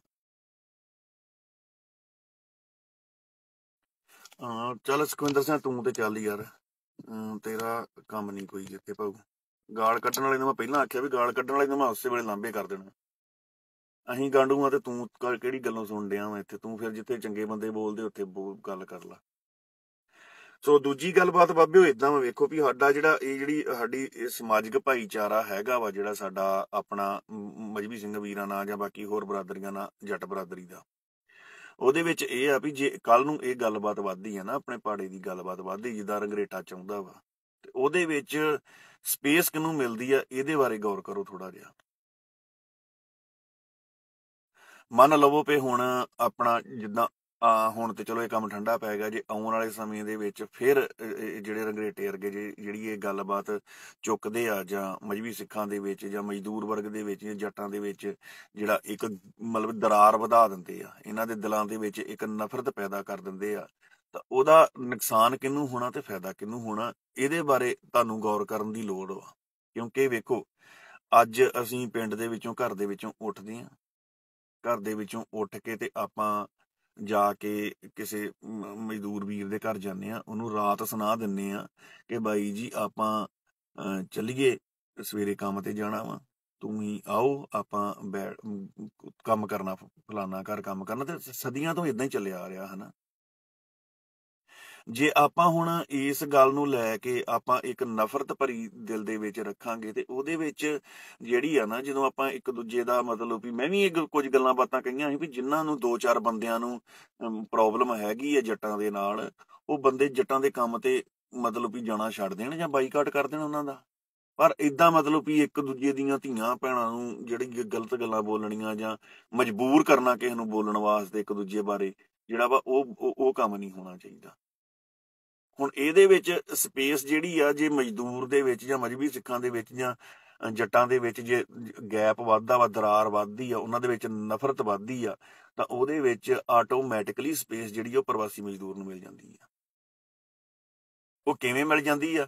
ਕਿਉਂਕਿ ਜਦੋਂ ਸਾਡੇ ਦਿਲ ਦੇ ਵਿੱਚ ਇੱਕ ਨਫ਼ਰਤ ਹੋਊਗੀ, ਸਾਡੇ ਆਪਣੀ ਜਿਹੜਾ ਕੋਈ ਕੰਮ ਅਸੀਂ ਸਾਂਝਾ ਕਰਦੇ ਹਾਂ, ਜਿੱਥੇ ਜਾਂ ਮੰਨ ਲਓ ਕੋਈ ਕਿਸੇ ਜੱਟ ਨੇ ਜਾਂ ਕਿਸੇ ਹੋਰ ਬੰਦੇ ਨੇ ਕੋਈ ਛੋਟਾ ਉਦਯੋਗ ਲਾਇਆ ਵਾ, ਜਿੱਦਾਂ ਹੁਣ ਟਾਈਲਾਂ ਬਣਾਉਣ ਵਾਲੀਆਂ ਫੈਕਟਰੀਆਂ ਵਾ, ਜਾਂ ਹੋਰ ਖੇਤੀਬਾੜੀ ਕਰਦੇ ਆ, ਜਾਂ ਫਾਰਮਿੰਗ ਆ ਛੋਟੀ ਮੋਟੀ, ਉਹਦੇ ਵਿੱਚ ਜਿੱਥੇ ਸਾਡੇ ਮਜ਼੍ਹਬੀ ਸਿੱਖ ਭਰਾ ਕੰਮ ਕਰਦੇ ਆ, ਜਦੋਂ ਇਹ ਜੋ ਦਰਾਰ ਵੱਜੂਗੀ ਤੇ ਉੱਥੇ ਫਿਰ ਇੱਕ ਗੱਲਬਾਤ ਹੋਊਗੀ, ਉੱਥੇ ਸਪੇਸ ਆਟੋਮੈਟਿਕ ਹੀ ਜਿਹੜਾ ਵਾ ਉਹ ਪ੍ਰਵਾਸੀ ਮਜ਼ਦੂਰ ਲੈ ਜਾਊਗਾ। ਉਹਦਾ ਕਾਰਨ ਸਿਰਫ ਸਾਡੇ ਦਿਲਾਂ ਵਿੱਚ ਪੈਦਾ ਕੀਤੀ ਨਫ਼ਰਤ ਹੋਣੀ ਹੈ। ਫਿਰ ਪ੍ਰਵਾਸੀ ਮਜ਼ਦੂਰ ਨੂੰ ਆਪਾਂ ਰੌਲਾ ਪਾਉਂਦੇ ਆ, ਬਈਏ ਆ ਗਏ, ਬਈਏ ਆ ਗਏ। ਹੁਣ ਜੇ ਮਜ਼੍ਹਬੀ ਸਿੱਖ ਤੋਂ ਬਗੈਰ ਤੇ ਜੱਟ ਕਤਲ ਵੀ ਨਹੀਂ ਕਰਦਾ। ਇੱਕੋ ਗਲਾਸ ਦੇ ਵਿੱਚ ਸ਼ਰਾਬ ਪੀ ਕੇ ਤੇ ਇੱਕੋ ਥਾਂ ਰੋਟੀ ਬਹਿ ਕੇ ਖਾ ਕੇ ਕਤਲ ਤੱਕ ਇਕੱਠੇ ਕਰਦੇ ਰਹੇ ਆ। ਜਿਹੜੀਆਂ ਗੱਲਾਂ ਨੂੰ ਇਹ ਰੰਗਰੇਟੇ ਹੋਣੀ ਜਿਹੜੇ ਆ ਹੁਣ ਮਤਲਬ ਵੀ ਇਹਨੂੰ ਇੱਕ ਜਾਤੀਵਾਦੀ ਦਾ ਮੁੱਦਾ ਬਣਾ ਕੇ ਪੇਸ਼ ਕਰਨ ਰਹੇ ਆ। ਮੇਰੇ ਹਿਸਾਬ ਦੇ ਨਾਲ ਲੜਾਈ ਝਗੜੇ ਤੋਂ ਬਗੈਰ ਕਿਤੇ ਇੱਕ ਦੂਜੇ ਨੂੰ ਗੱਲਬਾਤ ਕੱਢ ਦਿੱਤੀ ਹੋਊਗੀ, ਕਿਤੇ ਊਚ ਨੀਚ ਹੋਇਆ। ਨਹੀਂ ਤੇ ਮੇਰੇ ਹਿਸਾਬ ਦੇ ਨਾਲ ਅਸੀਂ ਨਹੀਂ ਕਦੀ ਵੀ ਕੋਈ ਪਿੰਡ ਦਾ, ਆਪਾਂ ਆਪਣੇ ਪਿੰਡਾਂ ਵੱਲ ਇਦਾਂ ਦੀ ਗੱਲਬਾਤ ਵੇਖੀ ਵੀ ਜਿੱਥੇ ਜਿਹੜਾ ਵਾ ਆਪਾਂ ਗਲਤ ਕਰ ਸਕੀਏ, ਇੱਕ ਦੂਜੇ ਨੂੰ ਗਲਤ ਬੋਲਦੇ ਹੋਈਏ। ਰੋਟੀ ਪਾਣੀ ਵੀ ਸਾਂਝਾ ਰਿਹਾ ਵਾ, ਵਿਆਹ ਸ਼ਾਦੀਆਂ ਇਕੱਠੇ ਰਹੇ ਆ, ਉਹਨਾਂ ਦੀਆਂ ਬਰਾਤਾਂ ਦੇ ਵਿੱਚ, ਉਹਨਾਂ ਦੇ ਮੌਤਾਂ ਦੇ ਵਿੱਚ ਸ਼ਰੀਕ ਹੁੰਦੇ ਰਹੇ ਆ, ਉਹ ਸਾਡੇ ਹੁੰਦੇ ਰਹੇ ਆ। ਫਿਰ ਹੋਊਗਾ ਕੀ? ਹੋਊਗਾ ਇਹੋ ਹੀ ਕਿ ਜਦੋਂ ਇਹ ਨਫ਼ਰਤ ਦਾ ਪਾੜਾ ਵੱਧਦਾ ਜਾਊਗਾ ਤੇ ਥੋੜਾ ਥਾਂ ਦੇ ਕੇ, ਜਿੱਦਾਂ ਆਪਾਂ ਗੰਨਾ ਵੱਢਣ ਲਈ ਬਈਏ ਦੇ ਬਾਲ ਲੈਂਦੇ ਆ ਇਹਦੇ ਉੱਤੇ, ਇੱਥੇ ਮੋਟਰਾਂ ਦੇ ਉੱਤੇ, ਇਦਾਂ ਮੁੜ ਕੇ ਜਿਹੜੇ ਛੋਟੇ ਮੋਟੇ ਨਿੱਕੇ ਮੋਟੇ ਕੰਮ ਹੁੰਦੇ ਹੋਣਗੇ, ਉਹਨਾਂ ਕੰਮਾਂ ਦੇ ਵਿੱਚ ਜਿਹੜਾ ਵਾ ਉਹਦੇ ਲਈ ਜਿਹੜਾ ਵਾ ਥੋੜਾ ਬਹੁਤਾ ਥਾਂ ਲੈ ਕੇ ਬਈਏ ਬਾਲ ਦਿੱਤੇ ਜਾਣਗੇ। ਸਪੇਸ ਕਿਹਨੂੰ ਮਿਲਣ ਰਹੀ ਆ? ਸਪੇਸ ਫਿਰ ਜਿਹੜੇ ਕੰਮ ਲਈ ਮਜ਼ਦੂਰ ਭਾਈਚਾਰਾ ਜਿਹੜਾ ਹੀ ਉਹ ਰਹਿ ਗਿਆ ਵਾ ਕੰਮ ਤੋਂ ਪਹਿਲਾਂ ਹੀ। ਕਈਆਂ ਥਾਵਾਂ ਦੇ ਉੱਤੇ ਅੱਜ ਰਾਜ ਮਿਸਤਰੀਆਂ ਦੇ ਕੰਮ ਦੇ ਉੱਤੇ ਬਈਏ ਜਿਹੜੇ ਆ ਉਹ ਹੋ ਗਏ, ਉਹ ਦੂਜੇ ਆਪਣੇ ਕਾਬਜ ਹੋ ਗਏ ਆ। ਟਾਈਲਾਂ ਦਾ ਕੰਮ ਸਾਨੂੰ ਮਿਸਤਰੀ ਨਹੀਂ ਲੱਭਦਾ, ਕਈ ਟਾਈਲਾਂ ਲਵਾਉਣੀਆਂ ਹੁੰਦੀਆਂ, ਸਾਨੂੰ ਮਿਸਤਰੀ ਨਹੀਂ ਲੱਭਦਾ ਕੋਈ ਆਪਣਾ ਪੰਜਾਬੀ ਮਜ਼ਦੂਰ। ਵੈਲਡਿੰਗ ਵਾਲੀਆਂ ਦੁਕਾਨਾਂ ਦੇ ਉੱਤੇ ਜਿਹੜੇ ਆ ਉਹ ਆਪਣੇ ਬਈਏ ਕੰਮ ਹੋ ਗਏ ਆ, ਕਾਬਜ ਹੋ ਗਏ ਆ। ਤੁਹਾਡਾ ਸਾਰਾ ਸਟਰਕਚਰ ਜਿਹੜਾ ਵਾ ਮਜ਼ਦੂਰੀ ਦਾ, ਉਹ ਬਈਏ ਸਾਂਭ ਚੱਲੇ ਆ। ਤੇ ਆਪਾਂ ਇੱਕ ਨਫ਼ਰਤ ਨੂੰ ਇਦਾਂ ਦਾ ਬੜਾਵਾ ਨਾ ਦਈਏ, ਇਹ ਜਾਤੀਵਾਦ ਦੀ ਨਫ਼ਰਤ ਨੂੰ, ਵੀ ਜਿਹਦੇ ਵਿੱਚ ਜਿਹੜੀ ਸਾਰੀ ਦੀ ਸਾਰੀ ਸਪੇਸ ਵਾ ਇਹ ਪ੍ਰਵਾਸੀ ਮਜ਼ਦੂਰਾਂ ਦੇ ਹੱਥ ਵਿੱਚ ਆ ਜੇ। ਸਾਡੇ ਮਜ਼ਦੂਰਾਂ ਦੇ ਵਿੱਚ, ਸਾਡੇ ਮਜ਼ਦੂਰ ਜਿਹੜੇ ਮਜ਼ਦੂਰਾਂ ਦੇ ਹੁਣ ਜੁੱਸੇ ਵੇਖੋ। ਸਾਡਾ ਮਜ਼ਦੂਰ ਜਿਹੜਾ ਹੁੰਦਾ, ਜਦੋਂ ਅਸੀਂ ਛੋਟੇ ਹੁੰਦੇ ਹਾਂ ਨਾ, ਸਾਡੇ ਕੋਲੋਂ 5-7 ਮਜ਼ਦੂਰ ਜਿਹੜੇ ਸਾਡੇ ਆਮ ਘਰਾਂ ਦੇ ਵਿੱਚ ਕੰਮ ਕਰਦੇ ਹੁੰਦੇ ਸੀ, ਬਲਕਾਰੇ ਹੋਣੀ, ਮੁੱਖੇ ਹੋਣੀ, ਜਾਂ ਆਪਣੇ ਹੋਰ ਮੁੰਡੇ 2-4 ਹੁੰਦੇ ਸੀ ਜਿਹੜੇ ਮਤਲਬ ਜ਼ਿਆਦਾ ਕੰਮ ਦੇ ਵਿੱਚ ਭੱਜ ਕੇ ਕੰਮ ਪੈਂਦੇ ਹੁੰਦੇ ਸੀ, ਜਿਹੜੇ ਉਹਨਾਂ ਦੇ ਜੁੱਸੇ ਵੇਖਣ ਵਾਲੇ ਹੁੰਦੇ ਸੀ, ਸਰੀਰ ਵੇਖਣ ਵਾਲੇ ਹੁੰਦੇ ਸੀ, ਉਂਗਲ ਨਹੀਂ ਖੁੱਬਦੀ ਹੁੰਦੀ ਉਹਨਾਂ ਦੇ ਸਰੀਰਾਂ ਦੇ ਵਿੱਚ। ਅੱਜ ਸਾਡੇ ਮਜ਼ਦੂਰ ਵੇਖ ਲਓ, ਕਿਸੇ ਮਜ਼ਦੂਰ ਦੇ ਵਿੱਚ ਸੱਤਿਆ ਹੀ ਨਹੀਂ, ਨਸ਼ੇ ਤੋਂ ਬਗੈਰ ਉਹ ਤੁਰਦਾ ਹੀ ਨਹੀਂ। ਉਹਨਾਂ ਨੂੰ ਜਿੱਥੇ ਥੋੜੀ ਬਹੁਤੀ ਰਿਆਤ ਜਿਹੜੀ ਆ, ਉਹ ਫਰੀ ਦਾ ਲੰਗਰ ਆਟਾ ਦੇ ਕੇ ਤੇ ਉਹਨਾਂ ਦੇ ਇੱਕ ਦੇ ਸਰੀਰ ਵੱਜੀ ਕਰ ਦਿੱਤੇ। ਉਹ ਜਿੰਨਾ ਕੁ ਹੁਣ ਉਹਨਾਂ ਕੋਲ ਆਟਾ ਦਾਲ ਹੈਗਾ ਵਾ, ਉਹ ਹੁਣ ਆਪਣੀਆਂ ਜ਼ਿੰਮੇਵਾਰੀਆਂ ਤੋਂ ਥੋੜੇ ਜਿਹੇ ਭਗੌੜੇ ਹੋ ਗਏ। ਉਹ ਭਗੌੜੇ ਹੋ ਕੇ ਜ਼ਿੰਮੇਵਾਰੀਆਂ ਆਪਣੀਆਂ ਤੋਂ ਉਹਨਾਂ ਨੂੰ ਆਟਾ ਦਾਲ ਥੋੜਾ ਬਹੁਤਾ ਮਿਲ ਹੀ ਜਾਂਦਾ ਵਾ। ਜਿਹੜੀ ਉਹ ਕਮਾਈ ਕਰਕੇ ਲਿਆਉਂਦੇ ਆ, ਉਹਦੇ ਵਿੱਚੋਂ ਉਹ ਆਪਣੇ ਨਸ਼ੇ ਦੀ ਪੂਰਤੀ ਜ਼ਿਆਦਾ ਕਰੀ ਜਾਂਦੇ, ਆਪਣੇ ਸਰੀਰ ਦਾ ਬੇੜਾ ਗਰਕ ਕਰੀ ਜਾਂਦੇ ਆ। ਦੂਜੇ ਬੰਨੇ ਰੰਗਰੇਟੇ ਵਰਗੇ ਉੱਠਦੇ ਆ ਤੇ ਇਹ ਪਾੜ ਪਾਉਣ ਡਏ ਆ। ਇਹਦੇ ਵਿੱਚ ਨੁਕਸਾਨ ਦੋਵਾਂ ਤਰ੍ਹਾਂ ਦਾ ਵਾ, ਤੇ ਫਾਇਦਾ ਜਿਹੜੀ ਉਸ ਧਿਰ ਨੂੰ ਆ ਜਿਹੜੀ ਪੰਜਾਬ ਦੇ ਵਿੱਚ ਜਿਹੜੀ ਸਾਡੇ ਕਲਚਰਲ ਜਿਹੜੀ ਸਾਡੀ ਜੈਨੋਸਾਈਡ ਤੇ ਉਤਰੀ ਆ। ਤੁਹਾਡੇ ਪਿੰਡ ਦੇ ਵਿੱਚ ਜੇ ਕਿਤੇ ਭਈਏ ਆਣ ਕੇ ਪੱਕੇ ਬਾਲ ਦਿੱਤੇ ਜਾਂਦੇ, ਜਾਂ ਸ਼ਹਿਰ ਸਿਟੀ ਛੋਟੇ ਕਸਬੇ ਦੇ ਲਾਗੇ ਭਈਏ ਬਾਲ ਦਿੱਤੇ ਜਾਂਦੇ ਆ, ਉਹਨਾਂ ਦੀਆਂ ਦੁਕਾਨਾਂ ਦੇ ਲਈ ਜਿਹੜਾ ਵਾ ਉਹ ਆਪਣੀ ਛੋਟੇ ਮੋਟੀਆਂ ਦੁਕਾਨਾਂ ਵੀ ਖੋਲਣਗੀਆਂ ਉੱਥੇ, ਫਿਰ ਬੀੜੀ ਤੰਬਾਕੂ ਸਿਗਰਟ ਸਾਰਾ ਕੁਝ ਗੁਟਕੇ ਗੜਕੇ ਸਾਰਾ ਕੁਝ ਵਿਕਦਾ, ਤੇ ਫਿਰ ਉਹਨਾਂ ਦੇ ਨਾਲ ਸਾਂਝਾਂ ਵੀ ਪੈਂਦੀਆਂ ਵਾ ਆਪਣੇ ਜੱਟਾਂ ਬਰਾਦਰੀ ਦੀਆਂ ਤੇ ਦੂਜੇ ਮਜ਼੍ਹਬੀ ਸਿੰਘਾਂ ਦੀਆਂ ਮਾੜੇ ਮੋਟੇ ਕੰਮ ਵੇਲੇ, ਤੇ ਫਿਰ ਜਿਹੜੀਆਂ ਉਹ ਹਰਕਤਾਂ ਕਰਦੇ ਆ, ਤੇ ਉਹਨਾਂ ਹਰਕਤਾਂ ਜਿਹੜੀਆਂ ਵਾ ਉਹ ਸਾਡੇ ਪੱਲੇ ਵੀ ਪੈਂਦੀਆਂ ਵਾ, ਉਹਨਾਂ ਦੀਆਂ ਆਦਤਾਂ ਵੀ ਸਾਡੇ ਵਿੱਚ ਆਉਂਦੀਆਂ ਵਾ।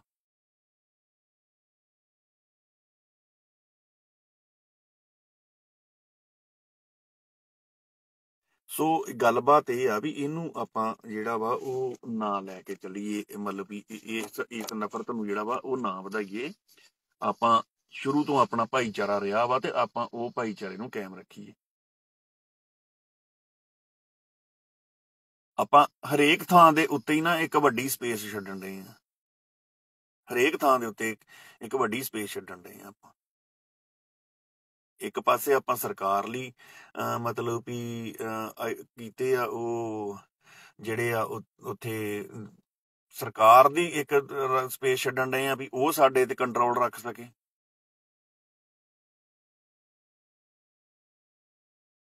ਹਾਂ ਗੁਰੀਮਾਨ ਕਮੈਂਟ ਆਈਡੀ ਤੋਂ ਮੈਂ ਕਰਕੇ ਬੰਦ ਕੀਤੇ ਆ ਵੀ ਉੱਥੇ ਕੁਝ ਤੁਹਾਡੇ ਵਰਗੇ ਸੂਝਵਾਨ ਬੰਦੇ ਆਣ ਕੇ ਬੜੀਆਂ ਵਧੀਆ ਗੱਲਾਂ ਕਰਦੇ ਆ, ਤੇ ਉਹਦੇ ਵਿੱਚ ਫਿਰ ਜਿਹੜਾ ਵਾ ਸਾਨੂੰ ਵੀ ਮੂੰਹ ਗੰਦਾ ਕਰਨਾ ਪੈਂਦਾ, ਤੇ ਆਪਾਂ ਨਹੀਂ ਚਾਹੁੰਦੇ। ਜੇ ਕਿਸੇ ਨੇ ਵੇਖਣੀ ਆ ਪੋਸਟ ਆਣ ਕੇ ਵੇਖ ਲਓ, ਨਹੀਂ ਵੇਖਣੀ ਨਾ ਵੇਖੋ।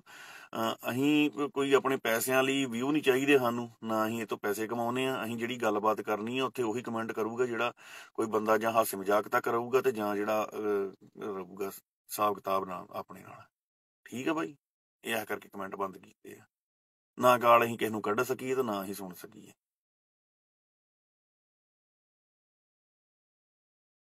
ਸੋ ਦੂਜੀ ਗੱਲ ਬਾਬਿਓ ਇਹੋ ਹੀ ਆ ਵੀ ਆਪਾਂ ਹੁਣ ਦੋਈ ਥਾਈਂ ਆਪਾਂ ਜਿਹੜੀਆਂ ਇਹ ਦੋਵੇਂ ਗੱਲਾਂ ਰਿਲੇਟਡ ਵਾ ਇੱਕ ਦੂਜੀ ਨਾਲ। ਵਾਰਸ ਪੰਜਾਬ ਦੇ ਜਥੇਬੰਦੀ ਦੀ ਪ੍ਰਧਾਨਗੀ ਜਾਂ ਵਾਰਸ ਪੰਜਾਬ ਦੇ ਜਥੇਬੰਦੀਆਂ ਦੀਆਂ ਦੋ ਜਥੇਬੰਦੀਆਂ ਨੂੰ ਲੈ ਕੇ, ਤੇ ਇਹ ਜਿਹੜੀ ਸਪੇਸ ਆਪਾਂ ਇਧਰਲੇ ਬੰਨੇ ਬਾਹਰਲੇ ਮਜ਼ਦੂਰ ਵਰਗ ਨੂੰ ਦੇਣ ਡਏ ਆ, ਉਹ ਰਿਲੇਟਡ ਹੀ ਆ ਸਾਡਾ ਦੋਵੇਂ ਬੰਨੇ ਨੁਕਸਾਨ ਆ।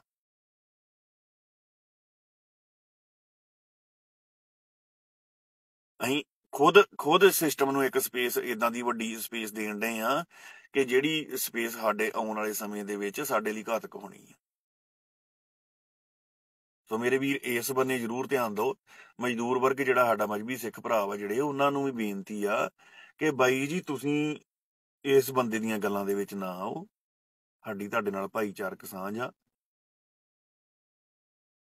ਹਰੇਕ ਜਿਹੜਾ ਜੱਟ ਤਬਕਾ ਵੀ ਆ, ਉਹ ਵੀ ਜਿਹੜਾ ਵਾ ਤੁਹਾਡੇ ਵਿਆਹ ਸ਼ਾਦੀਆਂ ਦੇ ਉੱਤੇ ਵੀ ਆਪਾਂ ਸ਼ਮੂਲੀਅਤ ਕਰਦੇ ਆ, ਖੜਦੇ ਵੀ ਆ, ਤੁਹਾਡੇ ਔਖੇ ਸੌਖੇ ਵੇਲੇ ਵੀ ਖੜਦੇ ਆ, ਤੁਹਾਡੇ ਕੰਮ ਆਉਂਦੇ ਆ, ਤੁਸੀਂ ਸਾਡੇ ਕੰਮ ਆਉਂਦੇ ਹੋ। ਆਪਾਂ ਇੱਕ ਦੂਜੇ ਦੇ ਮਤਲਬ ਵੀ ਸਾਡਾ ਜਿਹੜਾ ਰਿਸ਼ਤਾ ਵਾ ਉਹ ਸਾਡਾ ਨਹੀਂ ਨਿਭ ਸਕਦਾ ਇੱਕ ਦੂਜੇ ਤੋਂ ਦੂਰ ਹੋ ਕੇ। ਯਾਰ ਇੱਕ ਤੇ ਇਹਨਾਂ ਨੇ ਬੜਾ ਦੁੱਖ ਕੀਤਾ। ਚੱਲ ਤੇਰਾ ਇੱਥੇ ਗੱਲ ਹੋਰ ਹੋਣ ਡਈ ਆ, ਤੇ ਸੋ ਗੱਲਬਾਤ ਏਦਾਂ ਵਾ ਵੀ ਬਾਈ ਗਾਲ ਕੱਢੋਗੇ ਤੇ ਗਾਲ ਹੀ ਸੁਣੋਗੇ, ਹੋਰ ਕੀ ਕਰਾਂਗੇ ਯਾਰ। ਜੇ ਤੁਸੀਂ ਕੱਢੋਗੇ ਤੇ ਫਿਰ ਕੱਢਣੀਆਂ ਪੈਂਦੀਆਂ ਅੱਗੇ। ਹਾਂਜੀ, ਦੂਜੀ ਗੱਲਬਾਤ ਹੁਣ ਮੈਂ ਇਹਦੇ ਬਾਰੇ ਜਿਹੜੀ ਤੁਹਾਨੂੰ ਮੇਰੇ ਹਿਸਾਬ ਦੇ ਨਾਲ ਜਿਹੜੀ ਆ ਉਹ ਆਪਣਾ ਸਮਝ ਲੱਗ ਹੀ ਗਈ ਹੋਣੀ ਆ। ਇਹ ਦੋ ਗੱਲਾਂ ਬਾਤਾਂ ਆਪਾਂ ਕੀਤੀਆਂ, ਵਾਰਸ ਪੰਜਾਬ ਦੇ ਜਥੇਬੰਦੀ ਵਾਸਤੇ ਬਾਰੇ ਤੇ ਆ ਜਿਹੜੀ ਰੰਗਰੇਟੇ ਬਾਰੇ। ਤੇ ਤੀਜੀ ਗੱਲਬਾਤ ਜਿਹੜੀ ਕਰ ਰਹੀ ਆ ਹੁਣ ਰਵੀ ਸਿੰਘ ਦੇ ਜੋ ਕੁਝ ਬੰਦੇ ਜਿਹੜੇ ਲੱਗੇ ਆਪਣੇ ਬਾਰੇ। ਇੱਕ ਮੇਰਾ ਪੁਰਾਣਾ ਕਲਿੱਪ ਚਲਾ ਕੇ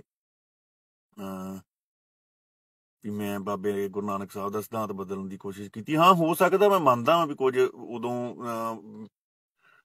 ਕੁਝ ਸੁਣਿਆ ਇਦਾਂ ਦਾ, ਕੁਝ ਵੇਖਿਆ ਇਦਾਂ ਦਾ ਵੀ ਜਿਹਦੇ ਨਾਲ ਮੇਰੇ ਮੂੰਹੋਂ ਕੁਝ ਗੱਲਾਂ ਸ਼ਾਇਦ ਇਦਾਂ ਦੀਆਂ ਹੋਈਆਂ ਹੋਣ ਖਪੇ ਦੇ ਕੋਲੋਂ। ਤੇ ਮੈਂ ਇਹ ਗੱਲ ਕਹਿੰਦਾ ਵੀ ਉਦੋਂ ਸਮੇਂ ਦੇ ਮੁਤਾਬਕ ਕਈ ਕੁਝ ਬੰਦਾ ਬੋਲ ਜਾਂਦਾ ਹਨਾ। ਹੁਣ ਕਈ ਵੀਰ ਸੋਚਦੇ ਆ ਕਿ ਆਪਾਂ ਰਵੀ ਸਿੰਘ ਦੇ ਖਿਲਾਫ ਜਿਹੜਾ ਵਾ ਉਹ ਬੇਫਜ਼ੂਲ ਹੀ ਬੋਲਦੇ ਆ, ਜਾਂ ਮਤਲਬ ਵੀ ਉਦਾਂ ਹੀ ਬੋਲ ਦਈਦਾ ਹਨਾ। ਮੈਂ ਜਿੰਨੀ ਵਾਰੀ ਵੀ ਰਵੀ ਸਿੰਘ ਦੇ ਬਾਰੇ ਬੋਲਿਆ, ਮੈਂ ਉਹਦੀ ਕੋਈ ਨਾ ਕੋਈ ਕਰਤੂਤ ਕਰਕੇ ਬੋਲਿਆ, ਸ਼ੁਰੂ ਤੋਂ ਲੈ ਕੇ ਅੱਜ ਤੱਕ। ਕਦੀ ਵੀ ਉਹਦੇ ਬਾਰੇ ਨਜਾਇਜ਼ ਪੋਸਟ ਨਹੀਂ ਕੀਤੀ। ਉਹ ਹੁਣ ਕਲਿੱਪ ਕੱਟ ਕੇ ਪਾਈ ਜਾਂਦੇ ਆ ਵੀ ਬਘੇਲ ਨੇ ਕਿਹਾ ਵੀ ਗੁਰੂ ਨਾਨਕ ਸਾਹਿਬ ਦਾ ਸਿਧਾਂਤ ਬਦਲ ਲਓ। ਗੱਲਬਾਤ ਮੈਂ ਇਹ ਕਹੀ ਸੀ ਕਿ ਜਿੱਥੇ ਗੁਰੂ ਨਾਨਕ ਸਾਹਿਬ ਨੇ ਲੰਗਰ ਲਾਇਆ ਸੀ, ਉੱਥੇ ਬਾਅਦ ਵਿੱਚ ਗੁਰੂ ਗੋਬਿੰਦ ਸਿੰਘ ਜੀ ਨੇ ਆਣ ਕੇ ਮਤਲਬ ਵੀ ਇੱਕ ਨਿਸ਼ਾਨ ਸਾਹਿਬ ਦੀ ਸਥਾਪਨਾ ਵੀ ਕੀਤੀ ਵੀ ਇਸ ਨਿਸ਼ਾਨ ਸਾਹਿਬ ਦੇ ਹੇਠ ਆਓ, ਇੱਥੇ ਤੁਹਾਨੂੰ ਲੰਗਰ ਵੀ ਮਿਲੂਗਾ, ਤੁਹਾਨੂੰ ਸਿਕਿਉਰਿਟੀ ਵੀ ਮਿਲੂਗੀ, ਤੁਹਾਡੀ ਜਾਨ ਮਾਲ ਦੀ ਰੱਖਿਆ ਵੀ ਕੀਤੀ ਜਾਊਗੀ। ਤੇ ਉਦੋਂ ਚੱਕਰ ਕੀ ਹੋਇਆ ਸੀ, ਉਦੋਂ ਭਾਈ ਅਵਤਾਰ ਸਿੰਘ ਬ੍ਰਹਮਾ ਜੀ ਦੇ ਭਾਈ ਸਾਧਾ ਸਿੰਘ ਜਿਹੜੇ ਸੀ ਉਹ ਹਸਪੀਟਲ ਦਾਖਲ ਸੀ, ਤੇ ਰਵੀ ਸਿੰਘ ਨੇ ਹੋਣਾ ਨੇ ਉਹਨਾਂ ਦੇ ਕੋਲੋਂ ਬੈਂਕ ਦੀਆਂ ਸਟੇਟਮੈਂਟਾਂ ਮੰਗੀਆਂ। ਹਾਲਾਂਕਿ ਬਾਅਦ ਦੇ ਵਿੱਚ ਲੱਖ ਰੁਪਈਆ ਉਹਨਾਂ ਨੂੰ ਦਿੱਤਾ ਵੀ ਸਾਡੀਆਂ ਪੋਸਟਾਂ ਸ਼ੇਅਰ ਹੋਣ ਤੋਂ ਬਾਅਦ, ਜਦੋਂ ਆਪਾਂ ਗੱਲਬਾਤ ਕੀਤੀ ਆ ਉਦੋਂ ਹੀ ਭਾਈ ਲਖਵਿੰਦਰ ਸਿੰਘ ਨਰੰਗਵਾਲ ਦੇ ਪਿਤਾ ਜੀ ਵੀ ਦਾਖਲ ਸੀ, ਉਹਨਾਂ ਦਾ ਵੀ ਕਿਸੇ ਨੇ ਪਤਾ ਨਹੀਂ ਲਿਆ। ਤੇ ਉਦੋਂ ਇੱਕ ਰੋਸ ਦਿਲ ਦੇ ਵਿੱਚ ਹੈਗਾ ਸੀ, ਤੇ ਮੈਂ ਇੰਨੀ ਗੱਲ ਕੀਤੀ ਸੀ ਕਿ ਆਪਾਂ ਸਿਧਾਂਤ ਦੇ ਵਿੱਚ ਸਿੱਖ ਵੀ ਰੱਖੀਏ, ਸਿੱਖਾਂ ਨੂੰ ਸਿਧਾਂਤ ਤੋਂ ਲਾਂਭੇ ਨਾ ਕਰ ਦਈਏ। ਹਾਲਾਂਕਿ ਗੁਰੂ ਨਾਨਕ ਸਾਹਿਬ ਦੇ ਸਿਧਾਂਤ ਦੇ ਉੱਤੇ ਪਹਿਲਾ ਅਧਿਕਾਰ ਸਿੱਖਾਂ ਦਾ ਚਾਹੀਦਾ ਵਾ, ਸਿੱਖਾਂ ਦੇ ਸੰਬੰਧ ਦਾ ਪੈਸਾ ਸਿੱਖਾਂ ਤੱਕ ਜਾਣਾ ਚਾਹੀਦਾ। ਹੁਣ ਗੱਲਬਾਤ ਮੈਂ ਤੁਹਾਨੂੰ 2-3 ਗੱਲਾਂ ਜਿਹੜੀਆਂ ਮੈਂ ਕੀਤੀਆਂ ਨਹੀਂ ਅਜੇ ਤੱਕ ਸੋਸ਼ਲ ਮੀਡੀਆ ਦੇ ਉੱਤੇ, ਅੱਜ ਮੈਂ ਕਰਨ ਲੱਗਾ ਹੁਣ, ਕਿਉਂਕਿ ਇਹ ਵੀਡੀਓ ਵਾਇਰਲ ਕਰਨ ਦੇ ਉਹਦੀ ਕੋਈ ਪ੍ਰੋਬਲਮ ਨਹੀਂ ਹੈਗੀ। 2 ਸਾਲ 1.5-2 ਸਾਲ ਪੁਰਾਣੀ ਵੀਡੀਓ ਵਾ, ਤੇ ਆਪਾਂ ਮੈਂ ਚਾਹੁੰਦਾ ਵੀ ਉਹ ਗੱਲ ਦੀ ਕਲੀਅਰਿਫਿਕੇਸ਼ਨ ਦੇਣ ਤੋਂ ਜ਼ਿਆਦਾ ਜ਼ਰੂਰੀ ਆ ਵੀ ਉਹ ਗੱਲਾਂ ਕਹਿਣੀਆਂ ਕਿਉਂ ਪਈਆਂ, ਮੈਂ ਉਹ ਦੱਸ ਦੇਣਾ ਤੁਹਾਨੂੰ। ਹੁਣ ਅੱਜ ਤੋਂ ਕਰੀਬ 2-2.5 ਸਾਲ ਪਹਿਲਾਂ ਬੱਗੇ ਦੇ ਭਰਾ ਦਾ ਆਪਰੇਸ਼ਨ ਸੀ, ਗੁਰਸੇਵਕ ਦਾ, ਬੱਗਾ ਸ਼ੇਰਾ, ਜਿਹੜੇ 2 ਮੁੰਡੇ ਜੇਲ੍ਹ ਦੇ ਵਿੱਚ ਆ। ਉੱਥੇ ਕੀ ਹੋਇਆ ਕਿ ਇਹਨਾਂ ਨੇ ਕਿਹਾ ਗੁਰਸੇਵਕ ਸਿੰਘ ਨੂੰ ਵੀ ਤੂੰ ਤਿਆਰੀ ਕਰ, ਅਸੀਂ ਆਪਰੇਸ਼ਨ ਕਰਵਾ ਦਾਂਗੇ। ਉਹਦੇ ਵਿੱਚ ਬਾਅਦ ਦੇ ਵਿੱਚ ਕੀ ਹੋਇਆ ਕਿ ਜਦੋਂ ਉਹਨੇ ਉਸ ਦਿਨ ਆਪਰੇਸ਼ਨ ਵਾਲੇ ਦਿਨ ਅਪਾਇੰਟਮੈਂਟ ਲੈ ਕੇ ਜਦੋਂ ਉਹਨੇ ਆਪਰੇਸ਼ਨ ਕਰਵਾਉਣਾ ਸੀ, ਉਦੋਂ ਉਹਨੇ ਸਵੇਰੇ ਫੋਨ ਕੀਤਾ ਤੇ ਇਹਨਾਂ ਨੇ ਫੋਨ ਨਹੀਂ ਚੱਕਿਆ। ਉਦੋਂ ਦਾ ਗੁਰਸੇਵਕ ਸਿੰਘ ਨੇ ਜਾ ਕੇ ਤੇ ਆਪਰੇਸ਼ਨ ਕਰਵਾ ਲਿਆ। ਉਹਨੇ ਇਹ ਸੋਚਿਆ ਵੀ ਇਹਨਾਂ ਨੇ ਫੋਨ ਸਾਡਾ ਚੁੱਕ ਲੈਣਾ ਮੇਰਾ ਬਾਅਦ ਦੇ ਵਿੱਚ, ਪਰ ਇਹਨਾਂ ਨੇ ਬਾਅਦ ਦੇ ਵਿੱਚ ਫੋਨ ਚੱਕਿਆ ਹੀ ਨਹੀਂ, ਭਾਵੇਂ ਗੁਰਸੇਵਕ ਸਿੰਘ ਨਾਲ ਗੱਲ ਕਰ ਲਿਓ। ਉਹਨੇ ਵਿਚਾਰੇ ਨੇ ਆਪਰੇਸ਼ਨ ਤੋਂ ਬਾਅਦ ਆਪਣੇ ਘਰ ਦਾ ਸਮਾਨ ਵੇਚ ਕੇ ਪੈਸੇ ਦਿੱਤੇ। ਫਿਰ ਜੇ ਬਾਅਦ ਦੇ ਵਿੱਚ ਗੱਲਬਾਤ ਉਸ ਤੋਂ ਬਾਅਦ ਗੱਲ ਪਾਈ ਤੇ ਆਈ ਭਾਈ ਅਮਰੀਕ ਸਿੰਘ ਕੌਲੀ ਦੀ ਮਾਤਾ ਜੀ ਦੀ, ਸਿਰਫ 2500 ਰੁਪਏ ਕਰਕੇ ਇਹਨਾਂ ਨੇ 2-2.5 ਘੰਟੇ ਉਹਨਾਂ ਨੂੰ ਪੌੜੀਆਂ 'ਚ ਬਾਲ ਛੱਡਿਆ। ਹੁਣ ਜੇ ਥੋੜੇ ਚਿਰ ਦਿਨ ਪਹਿਲਾਂ ਬੋਲੇ ਹਾਂ ਮੈਂ ਮੰਨਦਾ ਵਾਂ ਗਲਤੀਆਂ ਤਾਂ ਹੋ ਜਾਂਦੀਆਂ ਬੰਦੇ ਕੋਲੋਂ, ਮੈਂ ਕਿਹਾ ਗਿਆ ਹੋਊਗਾ ਮੇਰੇ ਕੋਲੋਂ ਵੀ ਵੀ ਸਾਨੂੰ ਸਿਧਾਂਤ ਮਤਲਬ ਵੀ ਥੋੜਾ ਚਿਰ ਬਦਲ ਲੈਣੇ ਚਾਹੀਦੇ ਆ, ਵੀ ਸਾਨੂੰ ਆਪਣੇ ਪੰਜਾਬੀ ਭਰਾਵਾਂ ਵੱਲ ਧਿਆਨ ਦੇਣਾ ਚਾਹੀਦਾ ਹੈ।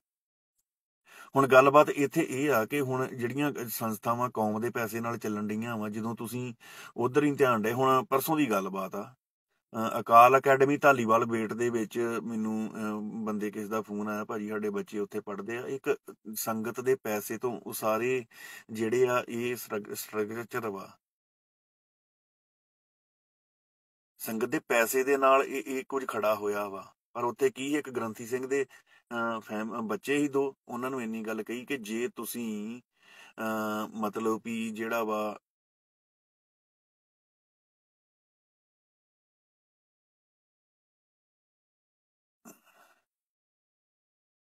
ਹਾਂਜੀ ਬਾਬੇ ਸੁਖਦੇਵ ਵੀਰ ਜਮਾਨ ਜੀ ਦੱਸਦਾ ਮੈਂ ਤੁਹਾਨੂੰ ਜੀ, 1 ਮਿੰਟ ਦਿਓ ਬਸ। ਉਹਦੇ ਵਿੱਚ ਉਹਨਾਂ ਨੂੰ ਕਿਹਾ ਗਿਆ ਵੀ ਜੇ ਤੁਸੀਂ ਫੀਸ ਨਹੀਂ ਭਰਦੇ ਤਾਂ ਤੁਹਾਡੇ ਬੱਚੇ ਜਿਹੜੇ ਆ ਉਹ ਕੱਚੇ ਪੇਪਰਾਂ 'ਚ ਵੀ ਨਹੀਂ ਬਹਿਣ ਦੇਣੇ। ਗ੍ਰੰਥੀ ਸਿੰਘ ਦੇ ਬੱਚੇ ਆ, ਉਹ ਵਿਚਾਰੇ ਪਤਾ ਨਹੀਂ ਕਿੱਥੇ ਕਿੱਥੇ ਖਪਦੇ ਫਿਰਦੇ ਆਏ, ਤੇ ਉਹ ਚਲੋ ਉਹਨਾਂ ਦੀਆਂ ਫੀਸਾਂ ਤੇ ਕਿਸੇ ਸਿੰਘ ਨੇ ਭਰ ਦਿੱਤੀਆਂ।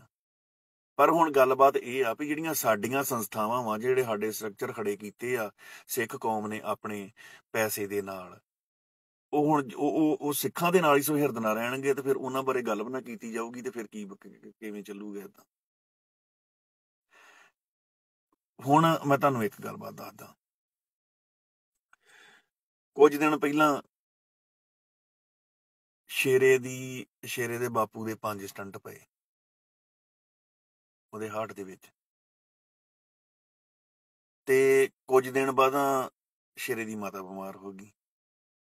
ਸ਼ੇਰੇ ਦੇ ਬਾਪੂ ਨੇ ਇਹਨਾਂ ਨੂੰ ਫੋਨ ਕੀਤਾ, ਇਹਨਾਂ ਪਹਿਲਾਂ ਕਿਹਾ ਕਰਾ ਦਾਂਗੇ, ਪਰ ਜਿੱਦਣ ਆਪਰੇਸ਼ਨ ਕਰਾਉਣਾ ਸੀ ਉਦਣ ਉਹਨਾਂ ਨੇ ਇਹਨਾਂ ਦਾ ਫੋਨ ਨਹੀਂ ਚੁੱਕਿਆ। ਫਿਰ ਉਹਨਾਂ ਵਿਚਾਰਿਆਂ ਨੇ ਫਿਰ ਪਤਾ ਨਹੀਂ ਕਿੱਥੋਂ ਇਕੱਠਾ ਕਰਕੇ ਕੁਝ ਵੇਚ ਕੇ ਵੱਟ ਕੇ ਕੁਝ ਆਪਣੇ ਘਰ ਦਾ ਕੋਈ ਗਹਿਣਾ ਗੱਟਾ, ਤੇ ਫਿਰ ਸਟੰਟ ਪਵਾਏ ਮਾਤਾ ਆਪਣੀ ਦੇ। ਜਦੋਂ ਤੁਸੀਂ ਖੜਨਾ ਹੀ ਨਹੀਂਗਾ ਕਿਸੇ ਦੇ ਵਾਸਤੇ, ਜਦੋਂ ਕਿਸੇ ਨੇ ਖੜਨਾ ਹੀ ਨਹੀਂਗਾ ਕਿਸੇ ਦੇ ਵਾਸਤੇ, ਸਿੱਖਾਂ ਦੇ ਵਾਸਤੇ ਤੇ ਬਿਲਕੁਲ ਹੀ ਨਹੀਂ ਖੜਨਾ, ਉਹਨਾਂ ਵਾਸਤੇ ਬਿਲਕੁਲ ਹੀ ਨਹੀਂ ਖੜਨਾ ਜਿਹੜੇ ਜੇਲ੍ਹਾਂ ਦੇ ਵਿੱਚ ਬੈਠੇ ਆ।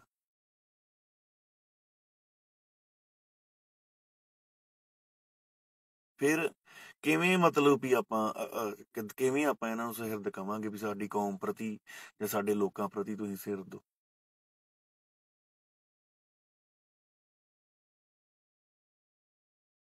ਗੱਲਾਂ ਬਾਤਾਂ ਤੇ ਹੁਣ ਵੇਖੋ ਹੁਣ ਮੈਨੂੰ ਕੋਈ ਜਲਸੀ ਨਹੀਂ ਹੈਗੀ। ਮੈਂ ਇਹ ਨਹੀਂ ਕਹਿੰਦਾ ਵੀ ਮਤਲਬ ਵੀ ਇਹ ਰਵੀ ਸਿੰਘ ਨੇ ਕਿਉਂ ਕੰਮ ਕੀਤਾ। ਮੈਂ ਨਾ ਬਹੁਤ ਵਧੀਆ ਕੀਤਾ ਕੰਮ, ਬਹੁਤ ਵਧੀਆ ਕੀਤਾ ਕੰਮ। ਵੀ ਭਾਈ ਤਲਵਾੜੇ ਦੇ ਪਿੰਡ ਜਾ ਕੇ ਤੇ ਉਹਨਾਂ ਨੇ ਕੂਲਰ ਲਾਏ, ਪੱਖੇ ਲਾਏ, ਹੋਰ ਵੀ ਕਈ ਕੁਝ ਕੀਤਾ। ਚਲੋ ਭਾਊ ਤਲਵਾੜੇ ਨੇ ਕਹਿੰਦੇ ਜ਼ਮੀਨ ਵੀ ਦਿੱਤੀ, ਉੱਥੇ ਜੰਗਲ ਵੀ ਲੱਗ ਜਾਊਗਾ। ਪਰ ਮੈਨੂੰ ਇੱਕ ਗੱਲ ਦੀ ਸਮਝ ਮੈਨੂੰ ਲੱਗਦਾ, ਜਾਂ ਤੁਸੀਂ ਮੈਨੂੰ ਇੱਕ ਗੱਲ ਦੱਸ ਦਿਓ ਵੀ ਰਵੀ ਸਿੰਘ ਨੇ ਸਿਰਫ ਤਲਵਾੜਾ ਪਿੰਡ ਉੱਥੇ ਜਿਹੜਾ ਸੀ ਤਰੀਕੇ ਵੀ ਚੁਣਿਆ ਜਾ ਸਕਦਾ ਸੀ। ਦੀਪ ਦਾ ਪਿੰਡ ਜਿਹੜਾ ਸੀ ਦੂਜਾ ਉਹ ਵੀ ਚੁਣਿਆ ਜਾ ਸਕਦਾ ਸੀ। ਤਲਵਾੜੇ ਦਾ ਪਿੰਡ ਉਹਨੇ ਇਸੇ ਕਰਕੇ ਚੁਣਿਆ ਨਾ ਵੀ ਤਲਵਾੜੇ ਨੂੰ ਰਵੀ ਸਿੰਘ ਨੂੰ ਇੱਕ ਧਿਰ ਚਾਹੀਦੀ ਸੀ, ਜਿਹਦਾ ਅਸੀਂ ਥੋੜਾ ਬਹੁਤ ਸਾਡਾ ਸਿਧਾਂਤਕ ਵਿਰੋਧ ਹੀ ਉਹਨਾਂ ਨਾਲ, ਤੇ ਉਹ ਵਿਰੋਧ ਦਾ ਕਰਕੇ ਰਵੀ ਸਿੰਘ ਨੇ ਇੱਕ ਧਿਰ ਬਣਾਉਣ ਵਜੋਂ ਤਲਵਾੜੇ ਦੇ ਪਿੰਡ ਕੰਮ ਜ਼ਿਆਦਾ ਕਰਵਾਤੇ।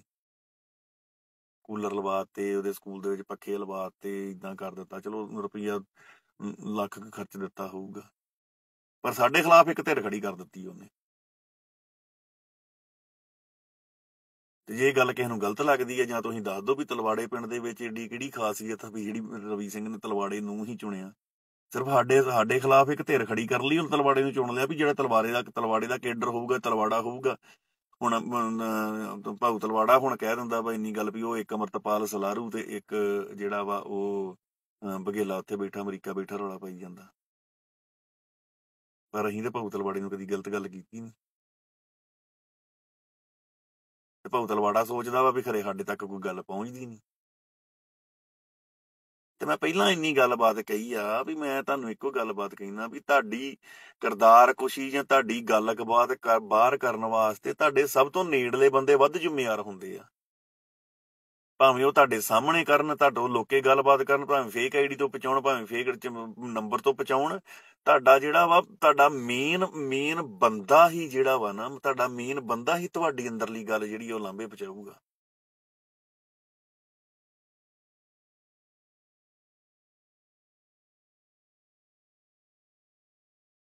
ਸੋ ਗੱਲਬਾਤ ਏਦਾਂ ਵਾ ਵੀ ਆਪਾਂ ਨੂੰ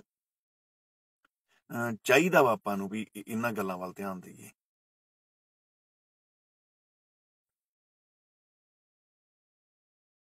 ਠੀਕ ਹੈ ਨਾ। ਸੋ ਜਿਹੜੀ ਹੁਣ ਇੱਕ ਬਸ ਲਾਸਟ ਆਪਾਂ ਦੋ ਕੁ ਗੱਲਾਂ ਕਰੀਏ ਵੀ ਜਿਹੜੀ ਗੱਲਬਾਤ ਇੱਕ ਮੋਰਾਂ ਵਾਲੀ ਨੇ ਕਹੀ ਸੀ, ਇੱਕ ਸਟੇਜ ਦੇ ਉੱਤੇ ਵਾਵਾ ਸੰਘ ਪਾੜ ਕੇ ਲੱਗਾ ਸੀ ਕਰਨ ਵੀ